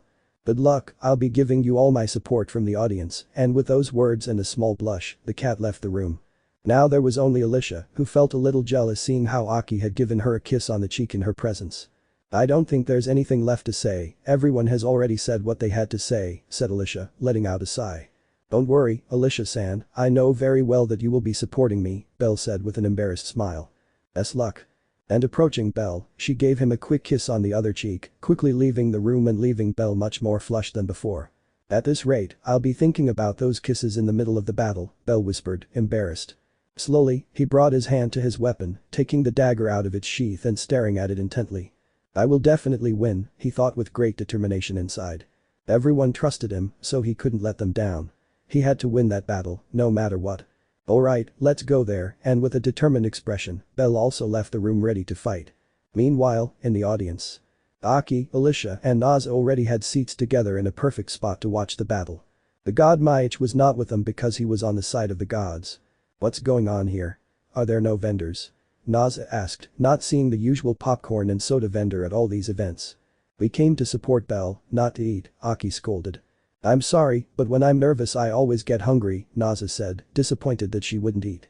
I understand you, I have the same feeling I had when Belle faced that minotaur, Aki said, remembering that battle. I wasn't there, but I'm sure I would have had a heart attack seeing Belle get all those injuries, Naza said, remembering when she received the news that Belle was in the hospital after facing a minotaur. Do you think Belle is okay? Alicia asked worriedly. You gave Hyacintosh a super beating, and now Belle is close to your power, it's obvious he'll be fine, Naza said confidently. Although now that you mention it, Aki whispered, her eyes narrowed. What's going on? Naza asked, as surprised as Alicia. Isn't that Hyacintosh sitting over there? Aki asked, pointing in a specific direction. Naza and Alicia turned their gaze to that place, seeing how Hyacinthos was sitting where the rest of the Apollo family was, with a grumpy expression on his face and his arms crossed. Seeing that confused the three girls. What's he doing there? Isn't he supposed to be fighting? Naza asked, puzzled. I wonder the same thing, said Alice, confused. Or did the blows he received last time affect him so much that he doesn't even know where he is anymore? Naza asked with an amused smile. I wish it were that, but I doubt it, Aki said with a bad feeling. But he's supposed to be Belle's opponent, said Alice. I don't understand anything. I thought so too, unless he's not the fighter from the Apollo family and it's someone else, Aki said, understanding everything. Isn't Hyacintosh the strongest in that family? Naza asked, even more confused. It's only been said that he's the captain, but they never confirmed that he's the strongest in the family, Aki replied, tapping her chin with a finger. There was a time when I heard rumors that there was someone much stronger than him in the family, but that he worked alone. I never paid any attention to them, but it seems those rumors were true. That means Belle will face another opponent, Alicia said, worried to learn that Belle would be fighting someone whose fighting style she didn't know. This is bad, the three girls whispered worriedly.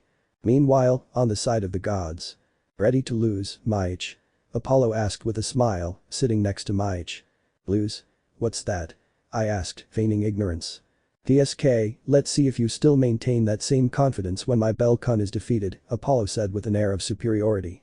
You'll never lay your filthy hands on Belle, Maich said angrily. And I'm sure that no matter how difficult the situation, Belle will always come out on top.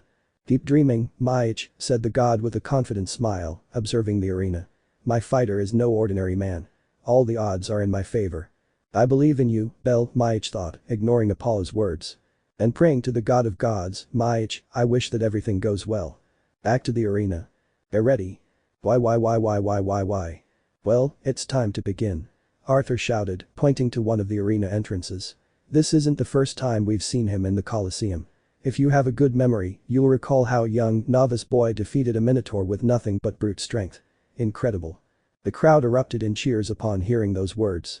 After all, Belle had gained many admirers after that battle. Through the left entrance of the arena, an albino slowly walked, gripping his dagger tightly, listening to the shouts of the public getting closer and closer, something that was making him nervous and excited at the same time. That kid who broke the record for leveling up. Definitely an irregular among irregulars, and today he'll be here in this arena showing off his skills. Astrazelos Beel. Naza, sit down. Alicia scolded, forcing Naza to sit down after seeing how she had attracted the attention of those closest to her. Little by little, a head of white hair could be seen peeking out from the left entrance to the arena. Ladies and gentlemen. Bellcranel, better known as Neckbreaker Rabbit. And with that shout, Belle finally appeared in the arena with an embarrassed expression upon hearing his nickname as an adventurer. Immediately, shouts of excitement erupted, further embarrassing Belle. Belle, I'm all yours. Shouted an Amazon from the stands, lifting her shirt to reveal letters on her stomach that read reserved for Bellcranel. Obviously Belle couldn't read that message from that distance, but he was embarrassed by the words he said. I admit it, she's creative, Naza said with a smile. Except for Aki and Alicia, who made a jealous expression upon hearing that. Looks like you have quite a few girls crazy about you. Congratulations. Arthur said, giving a thumbs up. Thank you, Belle whispered with a nervous smile. And now? Arthur shouted, pointing to the right side of the arena, specifically to the second entrance. the representative of the Apollo family. Quiet footsteps began to be heard from a person approaching the arena, catching Belle's attention. A person who has gone unnoticed by many, but who is by no means weak. Arthur shouted as the footsteps drew closer. Considered by almost all members of the Apollo family to be the strongest person in their family. Aki, Alicia, and Naza had their eyes fixed on the entrance, curious to know who Belle would face. Many people probably don't know her, but I'm sure they won't forget her after seeing this battle and how she demonstrates her great skills. Arthur shouted excitedly. The first thing that appeared at the entrance was a huge spear, surprising Belle as he realized that his opponent would not be the homosexual. With you. A head of black hair, accompanied by wolf ears and a fierce smile, slowly appeared in the arena. The lone wolf of the Apollo family. Lyle. What's up? Lyle shouted with a smile, making a peace sign with his fingers as he heard the cheers of the crowd while moving his spear with great skill. What? Naza, Aki, and Alicia shouted, their eyes nearly popping out of their sockets. Belle just stared in surprise when he saw that her opponent would be her. Lyle-san, Belle whispered in shock, looking at her friend Beastman. Hi Belle, it's nice to see you, Lyle greeted with an amused smile. Undoubtedly a great surprise for the albino who was not expecting any of that. I hope you and I will have a great dance in this arena, Lyle whispered with a fierce smile. The final battle against the Apollo family had begun. Belle versus Lyle. Lyle-san. Belle whispered, full of surprise, seeing who his opponent would be in this war game.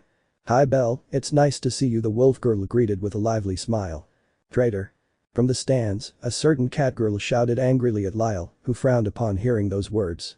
I am not some ignorant traitor cat, she defended herself, crossing her arms.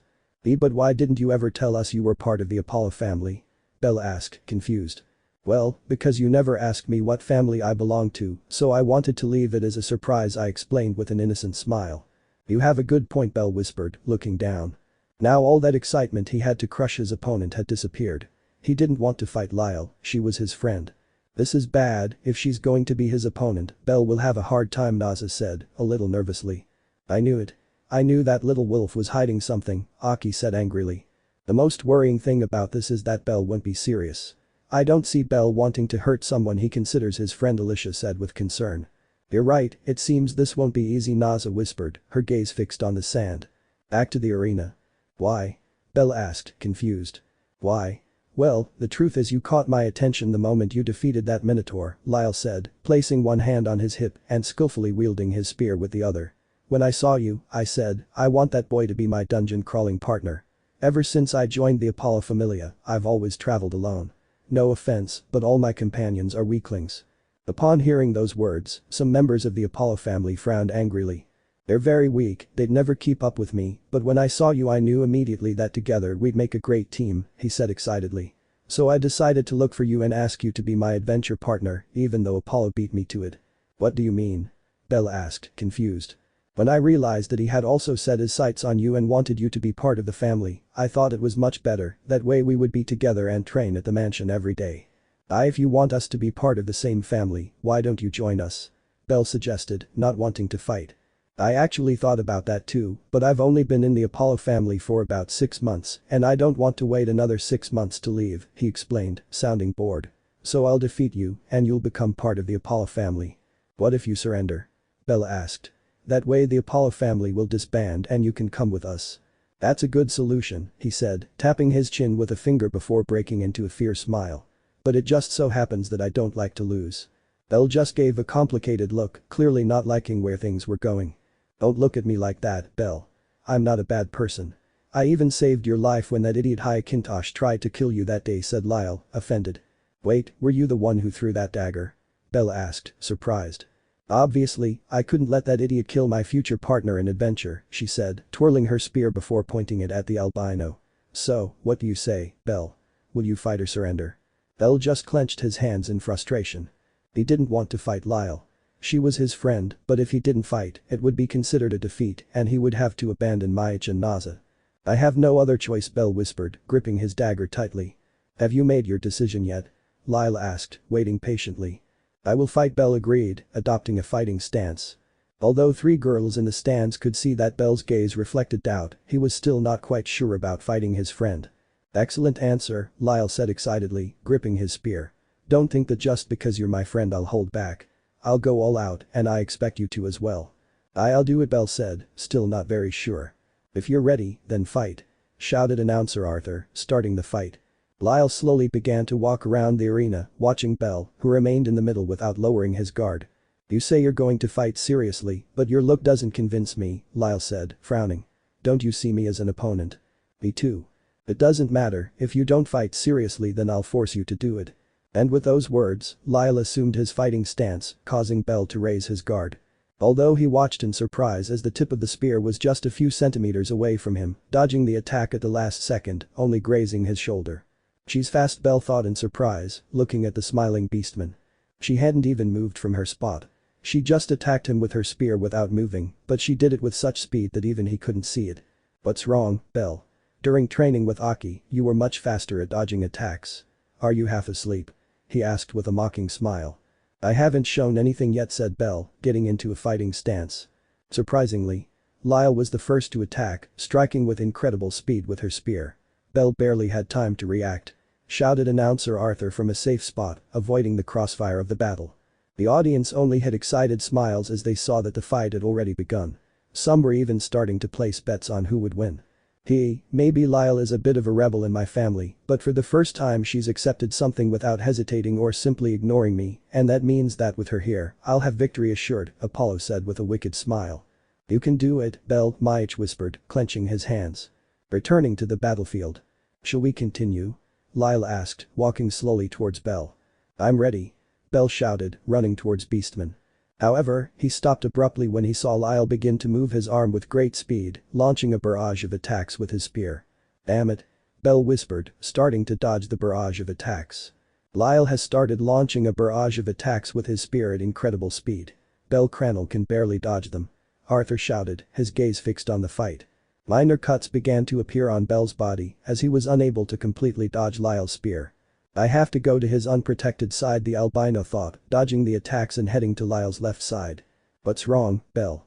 Are you just going to dodge?" Lyle asked, continuing to launch his rapid attacks. "I'm just warming up."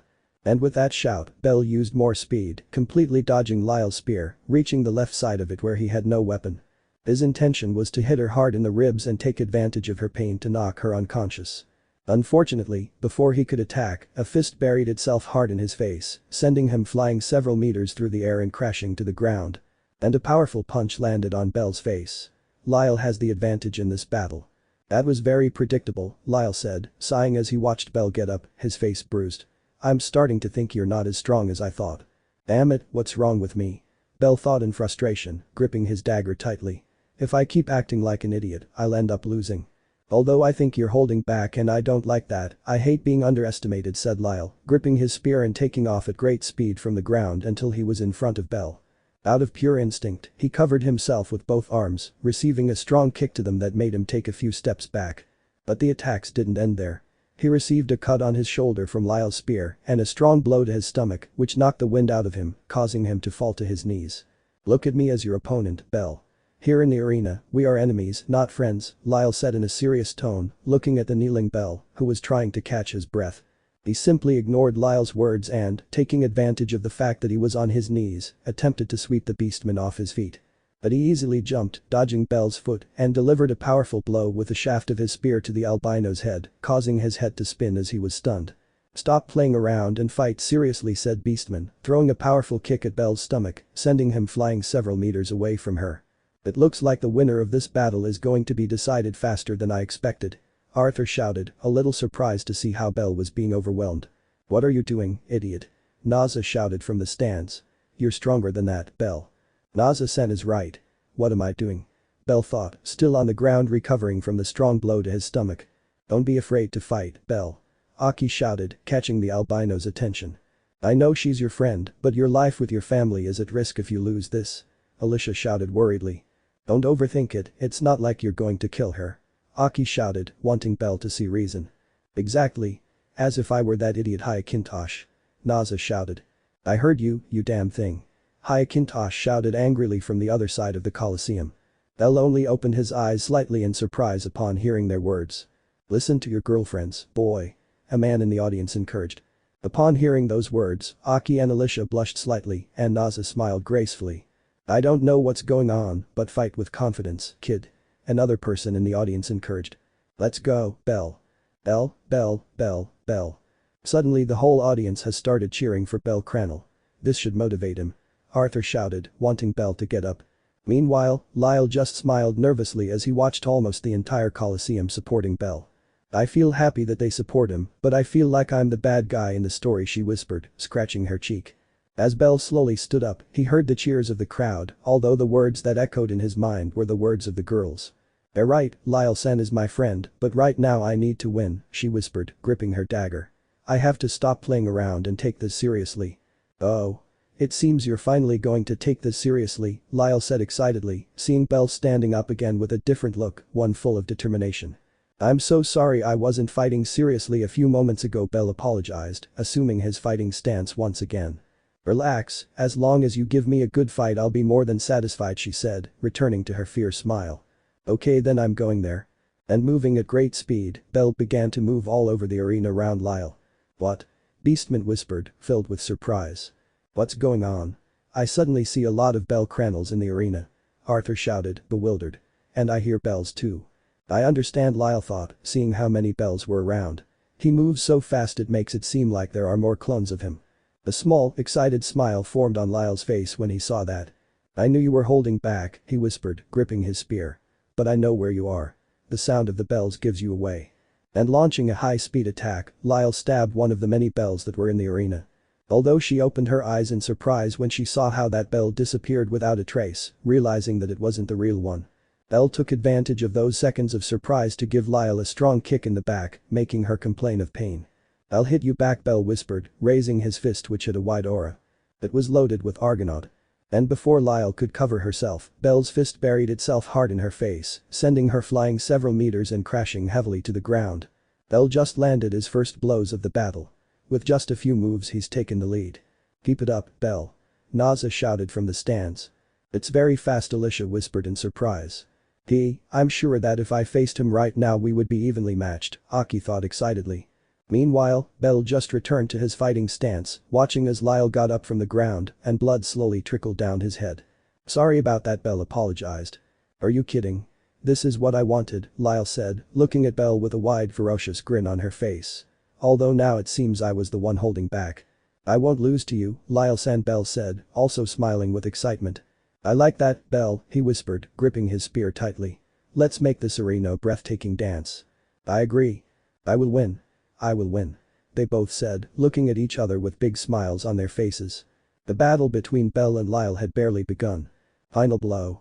The shouts of excitement could be heard throughout the Aereo Coliseum, cheering on their favorite wrestler. In the arena, a beastman girl and an albino moved from side to side, their weapons clashing forcefully. "This is what I was talking about," Lyle shouted with a wide grin, clashing his spear against Bell's dagger. The strong collision caused a slight gust of wind to spread around both of them. "You're strong, Lyle-san," Bell praised with an excited smile, dodging Lyle's spear and throwing a punch at her. With great skill, he dodged the punch, launching a powerful kick at Bell, who covered himself with his arms, taking a few steps back. But he quickly slashed with his dagger as he saw Lyle approaching him, who blocked the blow with the shaft of his spear, applying force to deflect the attack. And gripping his spear tightly, he began to launch another barrage of rapid attacks towards Bell, who skillfully dodged or blocked them while retreating. Firebolt. From the palm of her hand, a burst of fire shot out towards Lyle, who stopped launching her barrage of attacks, dodging at the last second and receiving only a small burn on her cheek. "Almost," he said excitedly, launching himself into the attack again, his weapon clashing with Bell's. "Amazing. Ever since bellcranel started fighting, they've been doing nothing but throwing attacks at each other," Arthur shouted excitedly. "Come on, Bell, don't lose. Prove that we beastmen are superior. Don't give up, Lyle. On a Bell, I bet 1,000,000 volley on you." Hearing the excited shouts of the crowd only increased the adrenaline of the two fighters. "This is fun," Lyle shouted, throwing a powerful punch at the albino's stomach.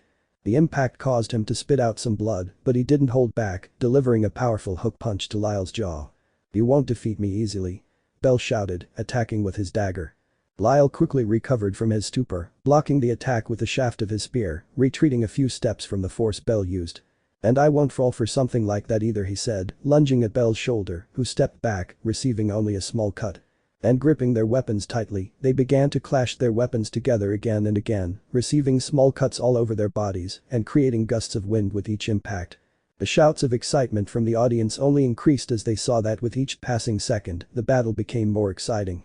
And that's exactly what both fighters thought, looking at each other with a smile after clashing their weapons with great force, creating a crack in the ground beneath them.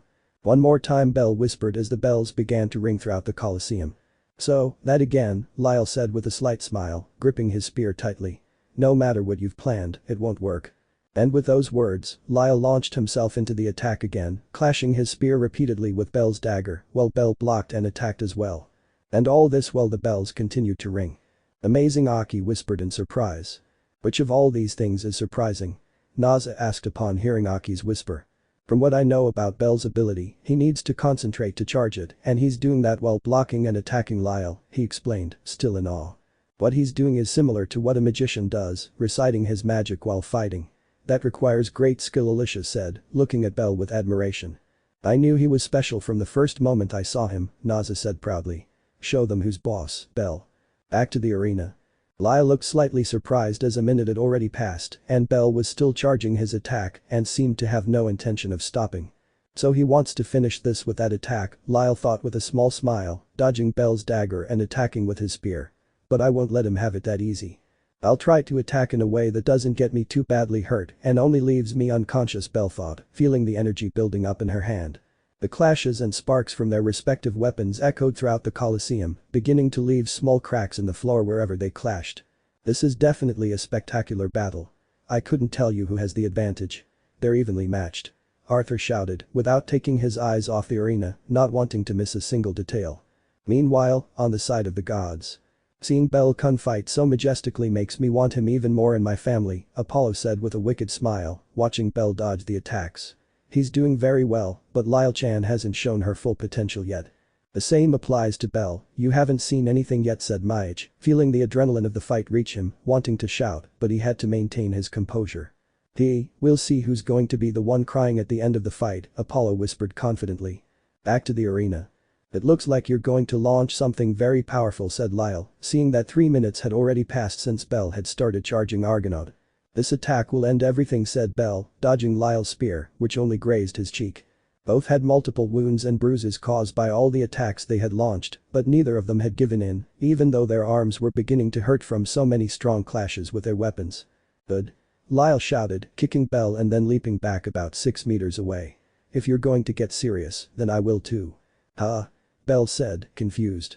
Although he was surprised to see how a large amount of energy began to accumulate in Lyle's spear. "Your most powerful attack or my most powerful attack? Which will be superior?" Lyle asked with a fierce smile, gripping his spear tightly. "I won't lose," Bell whispered, feeling all the power in his hand. Argonaut fully loaded. "Oh. It looks like we're going to see a clash of their best attacks," Arthur shouted excitedly. And not only him, the entire audience was eager to see that clash. "Is Bell really going to attack with all that power?" Naza asked, surprised. "She surely has something in mind to avoid seriously harming Lyle," Aki theorized. "Although I can't help but feel nervous." Aki's tail bristled as she felt the great power that came from the attack of both of them. "Bell," Alicia whispered worriedly. Meanwhile, in the arena, both opponents stared at each other while charging up their powerful attacks. "I will win," Bell whispered, raising his palm and pointing it at Lyle. "Let's see if this is your size," Lyle whispered with a big smile, raising his spear ready to throw it. Silence fell over the entire Colosseum as everyone waited to see how the clash would end. And after a second the whole atmosphere of the place became heavy, surprising everyone present. "Firebolt!"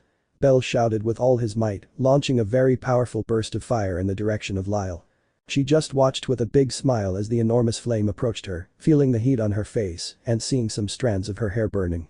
"I knew you were amazing, Bell," he shouted, veins popping out on his face and his arm throbbing with pain from all the energy he had in him. "But it's not enough." And clenching his teeth tightly, Lyle leaned back to gather momentum and hurled the spear with all his might. Stomach.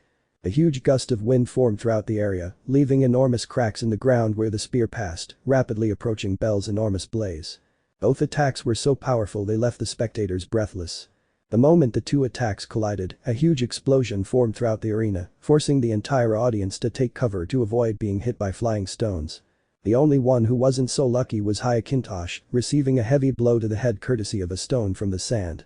The entire audience was surprised by the enormous collision formed by the two attacks. Even the first classes who were watching the battle were surprised and had no doubt that if they received that attack head-on they would not be unharmed. What happened? Arthur shouted, jumping to his feet as the gust of wind pushed him back. What was the result? The entire audience had their eyes on the arena where the only thing they saw was the enormous cloud of dust that covered the entire arena, created by that great explosion. Where is he? Who won? Naza asked, alarmed, her hair disheveled, scanning the entire arena for Belle. I'm not looking at either of them, Aki whispered worriedly. The smokescreen is already clearing, said Alice, keeping an eye out for Belle. Little by little the sand began to become visible again, revealing the result of that collision. What awesome! Arthur shouted upon seeing the whole outcome. In the middle of the arena, Belle and Lyle were still standing in the same place. But the big difference was that now both of them had a large number of wounds all over their bodies, with Belle's upper clothing all torn and blood running down from his head and from the multiple wounds all over his body. While Lyle, like Belle, had some of her clothes torn, showing third and second degree burns on her body, and like Belle, she also had blood on her body from all the injuries caused by the collision. Both had been left in bad shape after those powerful attacks. Incredible, Lyle whispered, breathing heavily from the fatigue caused by that powerful attack. A few meters away I observed how his spear was shattered to pieces, unable to withstand the pressure of Belle's magic and strength. While Belle was on his guard, having tried to protect himself with his dagger, which helped him somewhat as he did not suffer serious damage to his face. Although the price he paid for that was that his dagger fell to pieces on the ground because it couldn't withstand the pressure. It didn't even last me a month, Belle whispered dejectedly. Amazing. Despite both of them taking such a powerful attack, they're still standing despite all their injuries. Arthur exclaimed excitedly. But now neither of them has their weapons. What will they do now? That can be sorted out quickly, Lyle said with a fierce smile, cracking his knuckles. I agree, Belle said with a smile, stretching his muscles. Although they were both smiling, the truth was that fatigue and the effects of their injuries were taking their toll, causing them a lot of pain in their bodies. But they couldn't end it there. They weren't going to stop fighting until one of them fell unconscious, even though their bodies hurt. They're going to fight hand to hand. Arthur shouted as he saw how they had both adopted a fighting stance. Those words made the audience even more excited, seeing that the fight was not yet over. Seriously? A fist fight? Naza asked, surprised. Will Belle be okay? Well, to be honest, I'm not sure. When we trained on the wall we practiced a bit of hand-to-hand combat, so he's not that disoriented in that respect, Aki explained, tapping her chin with a finger. But Lyle is a good fighter at that, according to what she's shown us, Alicia said worriedly. Belle has a chance of winning, Aki said after analyzing both of them. Just by looking at Lyle, I can see she's extremely fatigued. That last attack was very powerful, but it didn't come without a price. So this battle will be one of endurance until one of us succumbs to exhaustion first, said Naza, wagging her tail from side to side, eager to see who Belle would win. Back to the arena. Are you ready for the final round, Belle? Lyle asked with a small smile. Completely, she whispered, ignoring the pain in her body. And with that said, without waiting another second, they both took off from the ground with their fists ready to throw a punch. Even moving a little caused them pain, but they didn't care. All they wanted was to continue this fight until the end. As they were close together, they both launched their powerful punches, connecting with each other's faces and leaning back.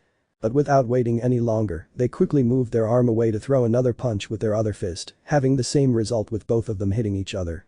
Blood spurted from both their mouths, splattering the ground as they took a few steps back. Their breathing was ragged, both were close to their limit, but their desire to win kept them going. My arm hurts, Lyle thought, feeling a great pain in the arm he used to launch his best attack. Belle was very tired after launching his magic powered by Argonaut, not to mention the pain caused by the multiple wounds on his body. I won't give up, Belle whispered, wiping the blood from his mouth. I like your attitude, Lyle said with a small tired smile. From the first moment I saw you, I knew you'd be a great opponent and I wasn't wrong. And with a leap, Lyle launched a kick towards Belle's head, which Belle blocked with his arm, feeling it almost fracture. This is nothing. Belle shouted, applying force to push Lyle's foot away and throw her off balance. Taking advantage of that, Belle threw a powerful punch at Beastman's face, who groaned in pain. But not wanting to be left behind, he launched a powerful headbutt at Belle, followed by a strong punch to his stomach. You'll need more than that to defeat me. Lyle shouted as blood trickled from his mouth. And you'll need more than that if you want to defeat me. Belle shouted, ignoring the daze he felt from receiving that headbutt. And standing firm, they both began throwing punch after punch, with blood splattering all around them. Smiles remained on both their faces as they threw punches, some of which were blocked and others received full force, but despite the pain invading them more and more, neither wanted to give in. The crowd had stopped shouting a few minutes ago, remaining silent and simply watching the exchange of blows. Even Arthur, who was excited to narrate the fight, had remained silent, watching as they exchanged blows with a smile. Alicia whispered worriedly. "Don't give up," Aki whispered, already wanting it all to be over. Both were already exhausted. Their bodies couldn't take any more after using so much energy. "I don't have the strength to charge Argonaut again," Belle thought, taking a punch from Lyle, but instantly recovering to return it. "But I still have enough energy to fire one more firebolt." "What's wrong, Belle? Have you reached your limit?"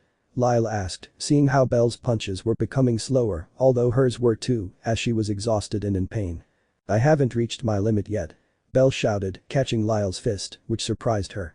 And turning around, Belle grabbed Beastman's arm tightly, lifting her into the air and slamming her hard into the ground. "Yes." Aki shouted happily when she saw that Belle did to her what Lyle had done to her. But Lyle quickly launched his attack while still on the ground, sweeping towards Belle and causing him to lose his balance and fall to the ground as well. And without wasting any time, Lyle climbed on top of Belle and began throwing punch after punch at his face, trying to knock him unconscious. But he, leaning his body forward, launched a powerful headbutt at Lyle, knocking her off him. I feel like my body is going to explode," Belle whispered with a great pain that spread throughout his body. And Lyle felt the same way, trying with great difficulty to stand up. They both knew they couldn't go on any longer.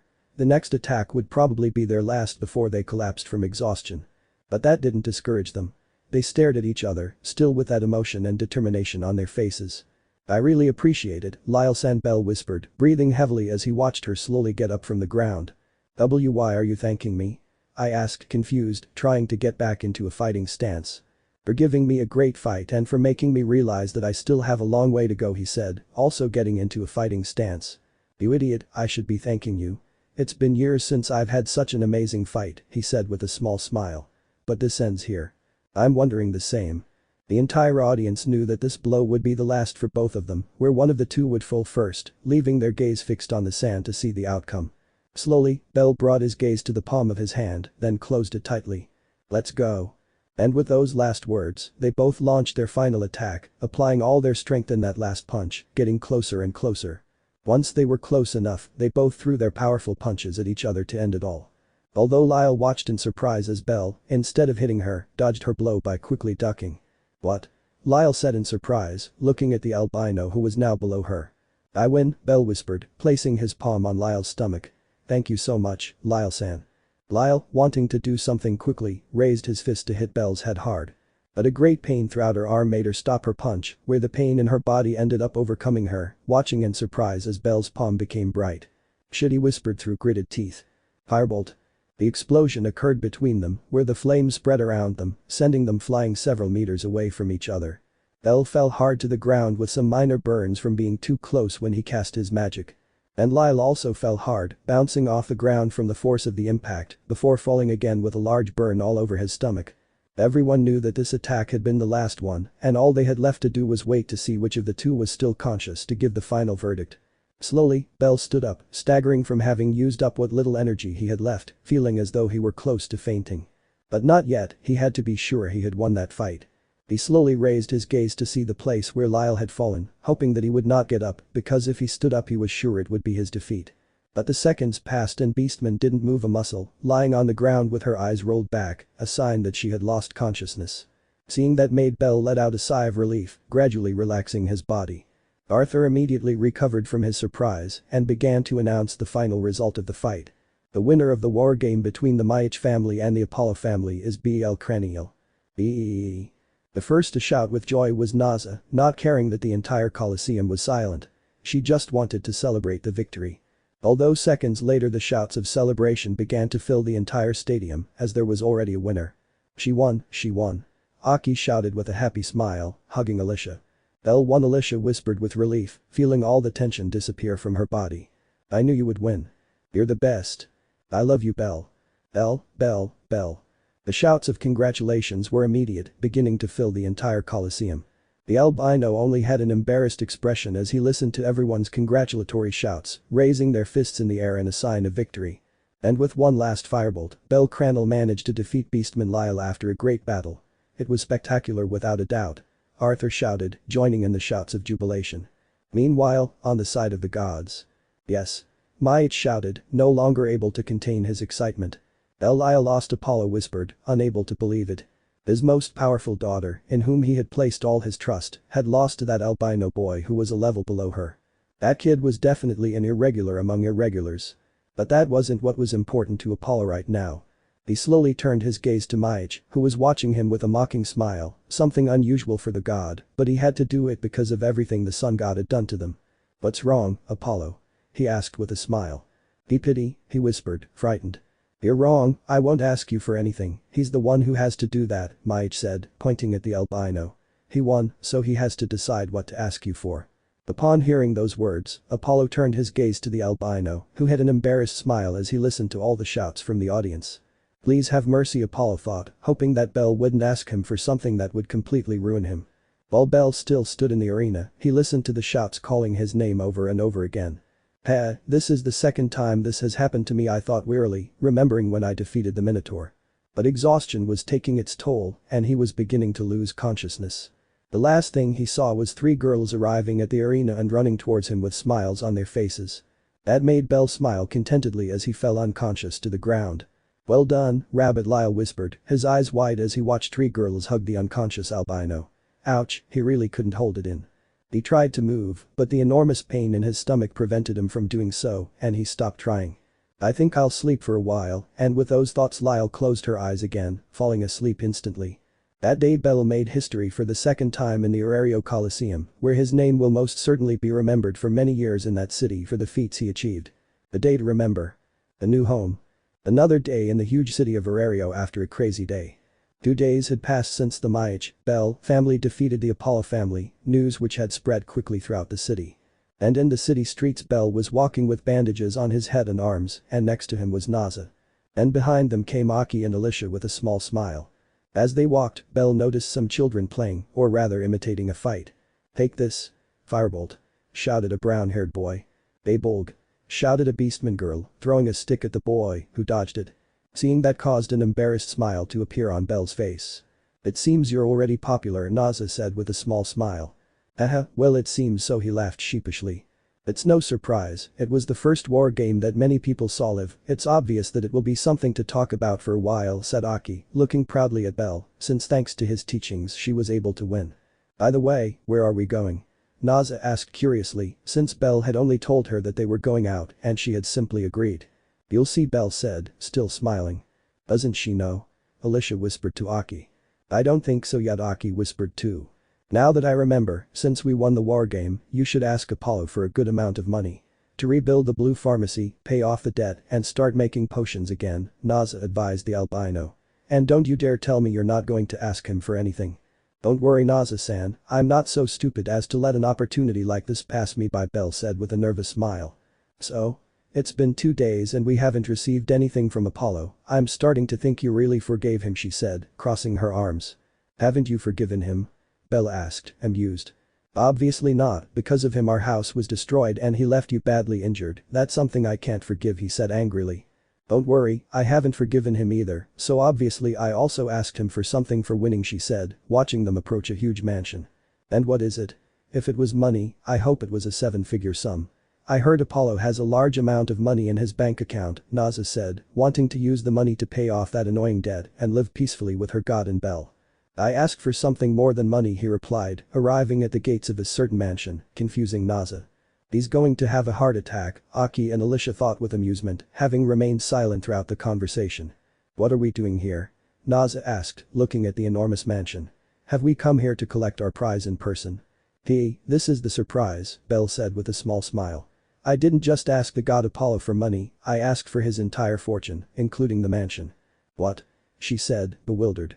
"I feel like I was a little forward asking you that, but we deserve it after everything we've done," he said as Naza still stared at him in shock. "So, Naza-san, welcome to our new home." Belle stammered, unable to believe it. "This morning, when Apollo handed over all his belongings and the deeds to the mansion, I went to the guild to withdraw some money from his bank account, or rather, our bank account, and I went to the god Diansec to pay off the debt. So we're free of that annoying debt, so don't worry anymore, Naza-san. Now we'll have the life we always dreamed of," she said, raising her thumb while smiling slightly. Meanwhile, Aki and Alicia just watched as Naza was left in total shock, not knowing what to say. Belle. Is something wrong, Naza-san? Belle asked, worried, thinking that Naza didn't like what he did. But what the girl did next took him by surprise. Belle. I love you. And with that shout, Naza grabbed Belle by the shoulders and began to shower him with kisses on his happy cheek. And Naza-san. Belle stammered, embarrassed, feeling Naza kiss his cheek again and again. And obviously the other two girls present didn't like that at all. Hey Naza, stop doing that. Aki shouted jealously, trying to grab Naza and separate her from Belle.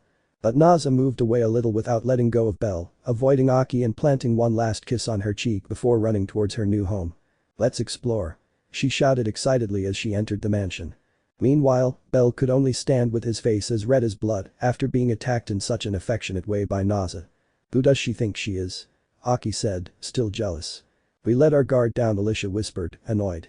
Haha, understand her, she's very happy. Belle defended her, still embarrassed. You're defending her because you liked receiving those kisses. Aki accused, making Belle's blush deepen. Imagine kissing you without your consent, that was pretty bold. Alicia's jealous expression and Belle's embarrassed expression changed from one moment to the next, being replaced by a serious expression staring intently at Aki. What? She asked nervously. But Belle and Alicia said nothing, just stared at her, making her even more nervous. Okay, I admit it. I have no right to complain. She said, looking away in embarrassment. Leaving that aside, and the hundreds of kisses Naza gave you in less than a second, I'm very surprised that you asked the god Apollo for everything, Alicia said in amazement. At first I only planned to ask him for money, but then I remembered that he tried to assassinate Kami-sama, injured Naza-san, and destroyed our home. He should be grateful that I only asked him to leave the city and not return to heaven, he explained, crossing his arms. When I met you I never thought you'd be so harsh with someone, but I like that side of you, Aki said with a slight blush, embarrassing Belle as well. Ahem, Alicia made a mock cough to break the tension.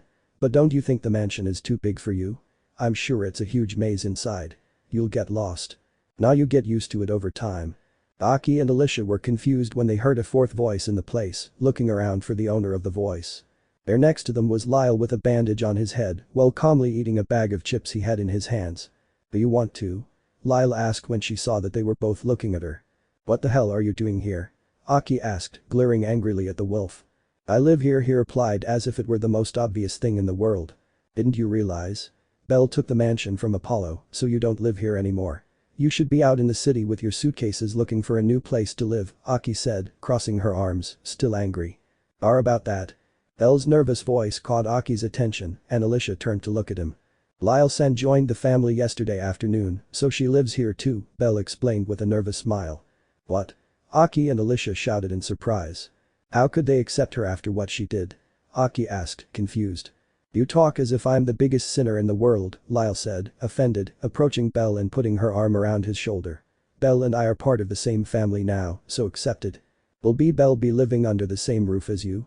Alicia asked, frightened.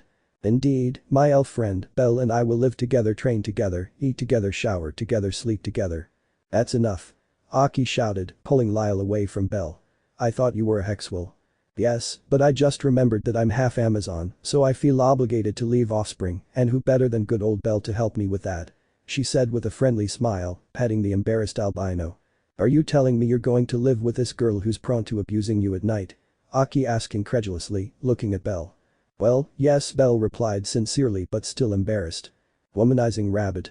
Aki shouted, starting to pull Belle's cheeks. Meanwhile, Lyle just watched with amusement the scene they were creating. You were just joking, right? Alicia asked with a nervous smile. Who knows? He said, shrugging his shoulders. Some time later. Now the rest of the group was inside the mansion observing the place. It seems Naza-san is still exploring the mansion, said Belle, not seeing the girl anywhere. I still don't like you living with this girl, Aki said with disgust, looking at Lyle. Well, get used to it, from now on it will be a reality, said Lyle, magically producing another bag of chips and starting to eat. Don't worry, Aki, I'm sure Naza will be there to protect Belle, Alicia said confidently. Naza? The girl who stole hundreds of kisses from Belle. I think Naza will join Lyle, so I can't trust her either, Aki stated the obvious. And Maichi-sama? Alicia asked hopefully. Maichi-sama? You're right, I doubt she'll do anything, Alice whispered, seeing the cat's expression. Hahaha, now none of you will sleep peacefully in the Twilight Mansion, knowing that Belle is sleeping in the same mansion as me, said Lyle with a wicked smile, earning an angry look from both girls. While the three of them were arguing, Belle had started exploring the mansion, surprised by the large amount of things it had, knowing that Naza must be jumping for joy at seeing everything they had now. "This is 50 times bigger than the blue pharmacy," I whispered in amazement. Now their biggest worries had disappeared. They no longer had that annoying debt on their shoulders, they had a more than decent home and a great fortune which they could invest in creating a much larger pharmacy and making it a competitor to Insect. Surely Naza has that in mind. But there was still one more problem on his shoulders, although more than a problem it was a very complicated decision. She slowly turned her gaze to Aki and Alicia, who were still arguing with a calm Lyle, who always counterattacked with very witty replies. Even when they're angry, they're beautiful, I thought, embarrassed. Damn it. I don't have any more time.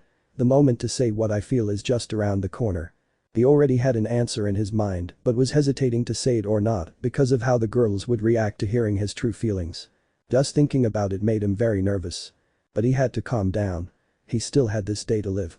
Tomorrow would be the day everything would be decided, so he had to leave the matter to his future self and today simply relax and explore the mansion. Belle, Belle, Belle, Belle. Naza's excited voice repeating her name could be heard as she came quickly down the stairs with an excited smile on her face. Belle. She said excitedly, grabbing his shoulders. What's going on? He asked nervously and embarrassed, thinking she would do the same. Each room has its own bathroom and shower. There's even a huge library full of medical books. I exclaimed excitedly, making Belle smile slightly. Seeing Naza so happy made him realize that it was well worth asking Apollo for that. And I still have to explore the other half of the mansion. Come on, let's explore the rest of the mansion together. And with those words, Naza took Belle's hand to take him with her. But someone else took Belle's other hand, preventing him from taking him away. Stop right there. Belle isn't going with you. Who knows what you'll try when you're alone with him? Aki said suspiciously. But I want to explore the mansion with Belle. Naza said, letting go of Belle's hand and facing the cat. I repeat, you can't do it, Aki refused. You don't give me orders, I was the first to meet Belle, so I have the right to go with him wherever Naza insisted. If that's the case, then I also have the right to go with Belle, after all, he and I have a good friendship and connection, thanks to the fact that we use the same dagger, Alicia said shyly. That's nothing. I saved her life from the killer ants, so I have more right than you two to explore the mansion alone with Belle, the cat declared, throwing her cards on the table. And what about me? I gave him the best fight of his life, besides, we're very good friends, and I invited him for a bowl of ramen, Lyle said with amusement, joining the discussion. I deserve to go with Belle. I deserve it more. I'm the one. I deserve it more. While the four of them argued, Belle watched with a nervous smile, not knowing what to say. This is awkward, he thought, embarrassed. Fortunately for him, the mansion doors were opened and the good Lord Mayich entered after completing the paperwork, having a new home and a large bank account. Ugh, what a day, I sighed wearily. Although he was a little confused when he saw the four girls arguing while listening to them mention Belle's name. What's going on? Mayich asked Belle, confused. I don't know, he replied nervously. Well, have you explored the mansion yet? He asked with a smile. Not yet. Shall we explore it together? The god asked again excitedly. That sounds good to me, Belle agreed with a smile. And so God and son went up the stairs to the second floor to explore the whole place. Meanwhile, the four girls continued arguing without noticing that Belle had already left along with the god Mayich. Definitely another crazy day for that group of friends. The love triangle. Boards. Those were the footsteps that could be heard from a person climbing the walls of Aurario. It was Belle, who was slowly climbing the stairs of the wall. Her expression was calm, or at least she tried to keep it that way. After all, today was the day she would have to face the issue she had been avoiding for weeks. Aki and Alicia in answer to their love confessions. Calm down, sweetheart, Belle whispered nervously, his heart racing 1,000 beats per second as he got closer and closer to the meeting place. Almost everything was over, the Apollo family no longer existed, they had no more debts, they had a huge mansion where they had already stayed, and they could start again with the sale of potions. All he had left was to give an answer that could change things for better or for worse. I just hope they don't get angry, Belle thought nervously. And amidst so many thoughts, he finally arrived at the place where he used to train with both of them. There, in the middle of the wall, Aki and Alicia were chatting quietly, although they stopped their conversation when they saw that Belle had already arrived, turning to look at him. Belle was obviously a little embarrassed when he saw that both of them were watching him slowly approaching them. Hello girls, I greeted them as I stood before them. Hello, they replied, embarrassed. After all, the three of them already knew the reason why they were gathered at the wall, causing them nervousnise and embarrassment. Lyle didn't do anything to you last night. Aki asked curiously. Haha, he didn't do anything, he just had dinner and fell into a deep sleep, she replied with a nervous smile. Both girls breathed a sigh of relief upon hearing that, but they still couldn't let their guard down. So? Asked Alice, playing with her fingers. Elle didn't need to be a fortune teller to understand those words. Both were waiting for an answer to their feelings, and I didn't blame them, after all they had already waited a long time. Sorry if we're being insistent about this, but we really want to know your answer, Aki said sheepishly. Don't worry, I understand, I reassured them, looking intently at both of them. The sounds of the city people could be heard in the distance, with no one nearby to interrupt them. Girls, I'm truly grateful to you, Belle began, drawing their attention. Since I met you, you've done nothing but help me with all my problems. I still don't know how two such wonderful girls like yourselves fell in love with someone like me, someone who was a nobody at first. I am an elf, Belle. If I fell in love with you, it's because in my eyes you are someone very special. I don't care if you are not the strongest or most interesting person in the eyes of others, the only thing that matters to me is that I love you, said Alicia with a beautiful smile and a red tint on her cheeks. And ever since I locked eyes with you that day in the dungeon, I felt a connection. For some reason, I felt that you and I would be good friends, and I wasn't wrong. But without realizing it, that friendship I felt for you transformed into love, and look, it's the first time I've ever fallen in love in my life, so these feelings are very special to me, Aki said with a slight blush. And as was obvious, Belle blushed when he heard them both confess their love for him again with such sincerity that it touched his heart. If they were sincere, then he had to be too. Listen, Belle, no matter what decision you make, we'll accept it without any argument. After all, Alicia and I already talked and agreed to accept whichever of us you choose as your partner without any hard feelings, I said, trying to reassure him when I saw how nervous Belle was. Just be honest, Belle. I'll always be by your side, whether as your girlfriend or your friend, Alicia said with a small smile. Good, Belle whispered, letting out a big sigh as he looked at them both. You're both wonderful girls, I feel very lucky to have you by my side. A small smile formed on both their faces upon hearing those words. We've had so many good times together, like the wonderful memories we've made on this wall training together every day, he said, smiling nostalgically. So many moments that it's impossible for me to ignore what I truly feel for you girls, and The truth is that I'm in love with both of you, he confessed, blushing deeply. Both girls opened their eyes slightly in surprise upon hearing those words, their cheeks flushing. I just couldn't help it. When I realized it, my heart was beating the same way every time I was near one of you, he continued, looking down, unable to meet their eyes. I know it's wrong of me to have fallen in love with both of you, but I couldn't hold back my feelings. Elle, both girls whispered, looking at the downcast albino. And that's why I can't reciprocate the feelings of any of you, she finished speaking without looking up. The silence fell over the entire wall. Absolutely nothing could be heard, not even the birds. You're a disgrace. Even Belle could hear people insulting him from the sky, though he didn't blame them. But he had no other option. He didn't want to hurt either of them, so the best thing he could think of was to reject them both and continue as good friends. But the seconds ticked by and he didn't hear a word from the two girls, looking up in confusion. There they were, still looking at him with a slight blush and glancing nervously at each other. What's happening? He asked, confused. The truth is that we both already knew you were in love with both of us, Aki confessed with a nervous smile. What? He shouted in surprise. But how? Well, that's a lie. The truth is, we've had that suspicion for a while now and it turned out to be true, Alicia explained, embarrassed. Belle was still looking at them, surprised and embarrassed, not knowing what to say. Listen, Belle, do you remember the day before the war game where Alicia and I stayed on the wall? Aki asked, still with that nervous smile. Yes. He said, confused. Well, that day we both stayed talking about our feelings towards you, said Alicia in her typical shy manner. And it was at that moment that we came to suspect that you're probably in love with both of them, Aki said, crossing her arms. So what did you talk about? Belle asked nervously.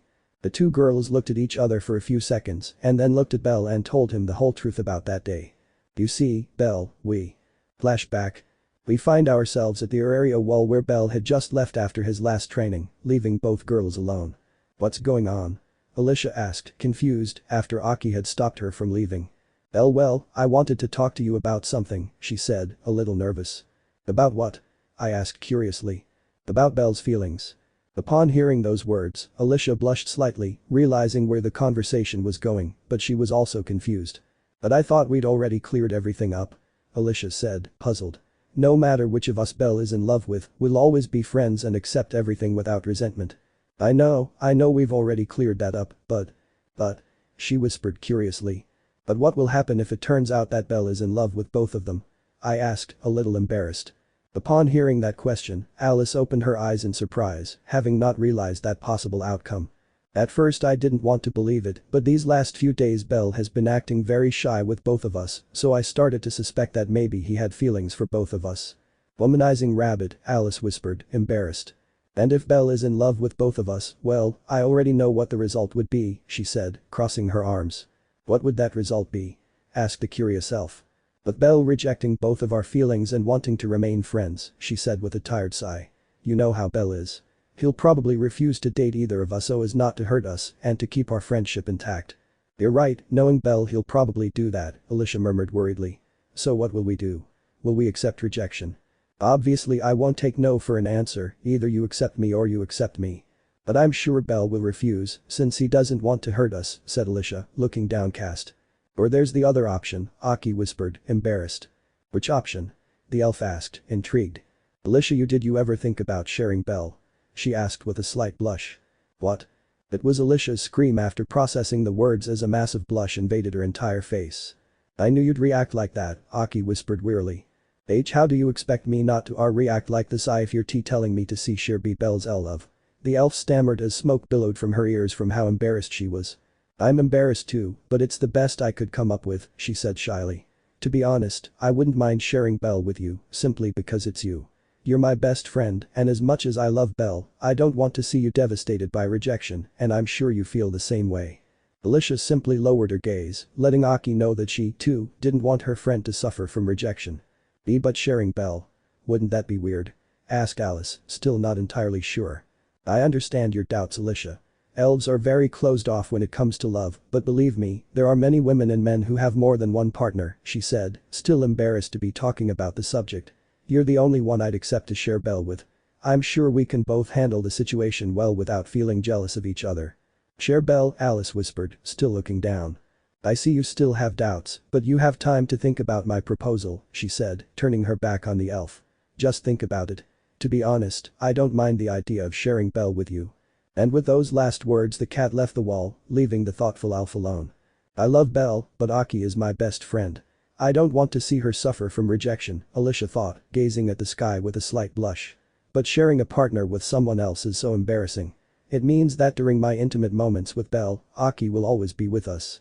How embarrassing. And with a great shame inside her, Alicia also climbed down from the wall to think more carefully about that proposal. End of flashback. What? Belle said, surprised by what he heard and unable to believe it. What you heard, Belle, I'm willing to share your love with Alicia, Aki said, embarrassed but sure of her words. But I don't know what Alicia thinks about it. They both turned their gaze to the blushing elf, knowing that she had to give her answer. What do you say, Alicia? Aki asked curiously. Upon receiving that question again, the elf's ears turned red as she stared at the surprised albino. All the memories she had made with Belle since the day she met him came flooding back to her mind, beautiful memories she cherished, and curiously, Aki was present in almost all of them. Literally, they had both fallen in love with the same boy at the same time. Slowly, she turned her gaze to the cat, who had a pleading look, gradually overcoming Alice and convincing her to accept her solution. Okay. The elf agreed sheepishly. But I'm only willing to share Belle with you, and no one else, okay? Don't worry, Alicia, we'll be the only ones, she promised happily. You heard Belle, Alicia agrees too. What do you say? She asked, hoping she would accept. If he refused, she would force him in different ways until he accepted both of their feelings. And I stammered, not knowing what to say. Are you sure? Aren't you bothered by what others might think? I don't care what the rest think, all Alicia and I want is to be your partner, said the cat with a beautiful smile. I hope this makes it clear that my love for you is very sincere, so much so that I don't care what the other elves say about me, said Alice, embarrassed. Earl's Belle whispered in surprise. He was prepared to reject both of them, but he never imagined it would end up like that. Although he couldn't deny it, he really liked the idea of them both being his girlfriends, but he didn't want other people to talk badly about them, even though they both told him that they didn't care at all. Come on, Belle, just say you accept, Aki whispered in a soft voice, caressing the rabbit's cheek. I promise you that somehow the three of us will be happy, said Alice, gently taking Belle's hand. Meanwhile, Belle just stared at the beautiful faces of both of them, who anxiously awaited his confirmation. Confirmation which I was going to give them.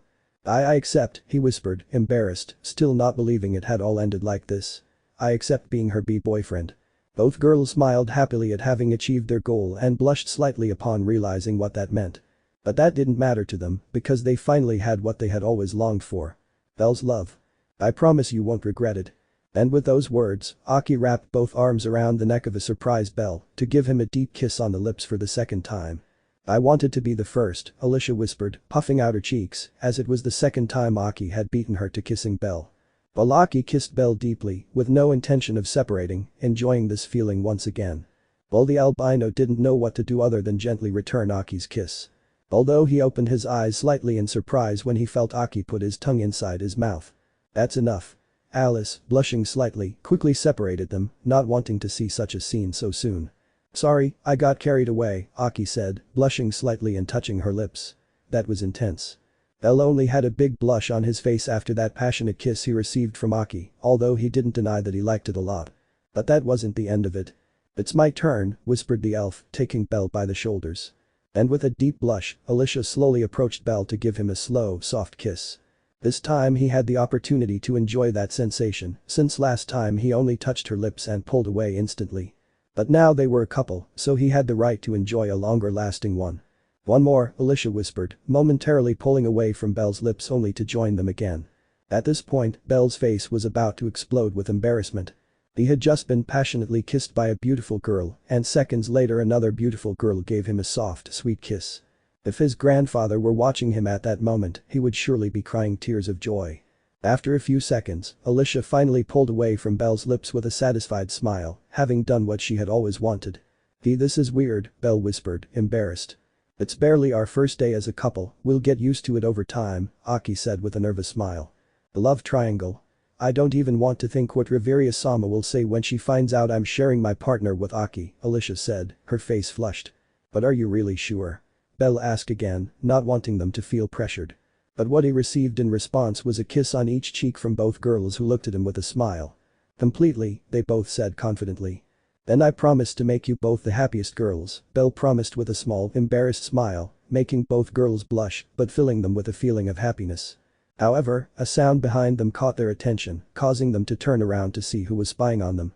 It was Naza and Lyle who were on the ground, apparently both were hiding but lost their balance. And what are you doing here? The cat asked, frowning. The first to get up was Naza, who brushed the dust off her clothes and looked at the three of them with an innocent smile. Where 3 fit, 4 can fit. And where 4 fit, 5 can fit, said Lyle, still smiling on the ground. No. They both quickly refused. But I thought you were willing to share Belle. Lyle asked, feigning confusion. The rule only applies to the two of us and no one else, said Alicia, crossing her arms. You're boring. Haven't you heard the phrase the more the better? Naza asked playfully. That phrase definitely doesn't apply in this situation, Aki said, starting to lose patience. While the four girls argued, Belle just watched everything with a nervous smile. Although inside she felt happy that everything had turned out well. I have 2 beautiful girlfriends, I still can't believe it, he thought, filled with embarrassment. Have lots of hex, Belle. Even his grandfather's voice echoed in his mind, giving him another of his wise pieces of advice. All I ask is to be able to make them both happy, I thought, watching them continue arguing with Naza and Lyle. Although for some reason I feel that everything will turn out alright. From that day on, bellcranel's life was going to change completely. Now he had 2 beautiful girlfriends whom he had sworn to protect and make happy. A life full of love and adventures was waiting for him. Final chapter. Time passed in the lives of Belle, Aki, and Alicia. And to the surprise of the 3 of them, the love affair between the 3 people turned out to be going well in their lives, although of course, they still kept it a secret from everyone else. Only a few knew their little secret. But despite the fact that the 3 of them were in a romantic relationship, something new had emerged between them, or rather, between Aki and Alicia. Another day, Aki whispered, watching as dawn broke and the sun illuminated her room. He slowly turned his gaze to the clock on the wall, seeing that it was 6 in the morning, causing an evil smile to appear on his face. So I quickly grabbed a towel and a new outfit and ran to the bathroom to shower and get ready to go out. There were no problems in the relationship. Aki and Alicia got along well and weren't jealous that one of them was with Belle. What had emerged between them was a series of competitions that they held among themselves, which always had to do with Belle. Today I'll be the first to give Belle a good morning kiss, thought Aki, now showered and in her new clothes, as she left the room. As I walked through the hallways, I passed Alicia's room, who was probably still asleep, making Aki smile triumphantly. Goodbye, Alicia, he whispered with an amused smile. And now ready, Aki left the Twilight Mansion with a triumphant smile to visit Belle, who was most likely already awake since he started his day at 5 in the morning. As I walked, I watched people preparing to start their workday, which made me smile slightly. I'm glad everything turned out well, she thought happily. Their days were now peaceful, spending time with Belle as a couple, where Alicia was also with them, feeling happy that the three-way relationship had worked out. At first she had to admit that she was a little nervous about sharing the boy she loved with Alicia, but over time she got used to that strange relationship between them, although there was no shortage of Lyle's insinuations towards Belle or Naz's jokes, much to her annoyance. But the best part was that now she and Alicia had teamed up with Belle again to go to the dungeon. Now the albino was almost at their level, although he was most likely stronger, but that didn't matter. Now they could go back to the old days when they both went to the dungeon with Belle, with the big difference that now he could protect himself. Thinking about this has made me want to give Belle a good morning kiss, even more, I thought with an embarrassed smile, as I arrived at the new headquarters of the Maich family. Although she opened her eyes in surprise when she saw that Belle and Alicia were already in the garden chatting about something. Damn, he beat me, she whispered in frustration. As Alicia noticed Aki's presence, she turned to look at her and smiled mockingly. Silly elf, she thought as she entered the mansion and approached them both, catching Belle's attention. Good morning, Aki, Belle greeted with a cheerful smile, as was typical of him. Good morning, he returned the greeting, then gave him a loving kiss, which was quickly reciprocated by the albino. While Alicia didn't appear uncomfortable or anything like that, she simply smiled triumphantly at Aki, who was watching her while kissing Belle, knowing that she was the first to give him a good morning kiss. I still need to get used to this, Belle whispered, slightly embarrassed, pulling away from the kiss. As Aki and Alicia turned to look at each other, each with a smile on their face. I see you're a very early riser, Alicia said, Aki, crossing her arms. Obviously, haven't you heard the phrase the early bird gets the worm? Asked the elf. Does that phrase even exist? Asked a confused Maich, who was passing by watering the garden plants. Wow, Kami-sama, I didn't know there was a phrase with your name, said Belle, looking at his god with admiration. While God and son were talking, Aki and Alicia continued their lively conversation. Next time you should get up earlier, Alicia recommended, smiling triumphantly. It's not necessary, I'll sleep in the same room as Belle now, so as soon as he wakes up I'll give him a good morning kiss, Aki said confidently. And who decided that? The one who asked that question was Naza, who was behind Aki, startling her with her sudden words. Naza? Stop doing that. Aki shouted angrily. Don't change the subject, you cat in heat, the girl said, frowning. You two and Belle are still too young to be sleeping together. You'd better wait a few more years. Oh? But you slept in the same bed with him for a month, said Alicia, not liking what Naza said. Obviously, I have many more privileges than you two, he said proudly. The competition is supposed to be with Alicia, with you in the game it will be more difficult, Aki whispered in frustration, making Naza's smile grow even more. At that moment, a certain she-wolf girl arrived on the scene, yawning slightly. So early and you two are already competing again, said Lyle, stretching his muscles. We can't help it, it's entertaining, said Alice with an amused smile. Really? And what was today's competition? The she-wolf asked curiously. Well, which of the two of us was going to be the first to give Belle a good morning kiss? Aki explained, embarrassed. What a boring competition, Lyle said wearily. I have something much more interesting, but I have to be included too. And what do you propose? They both asked curiously. About which of the three of us will be the first to do it with Belle, she said with a flirty smile, causing a deep blush to appear on both of their faces. That's very daring, Alice stammered, blushing deeply. Why, you're right, but why do you have to be included in that? Aki asked the wolf angrily. Obviously to make it much more competitive, said Lyle excitedly. Although I would have an advantage since I live in the same place. No. You can't participate, Alice refused jealously. You're such a joker, Lyle, Aki said with a frown. Who said it was a joke? She said, smiling innocently. While they were talking, Naza looked at the three of them with her arms crossed. How funny, talking about taking away Belle's purity in my presence, it disgusts me, Naza said indignantly.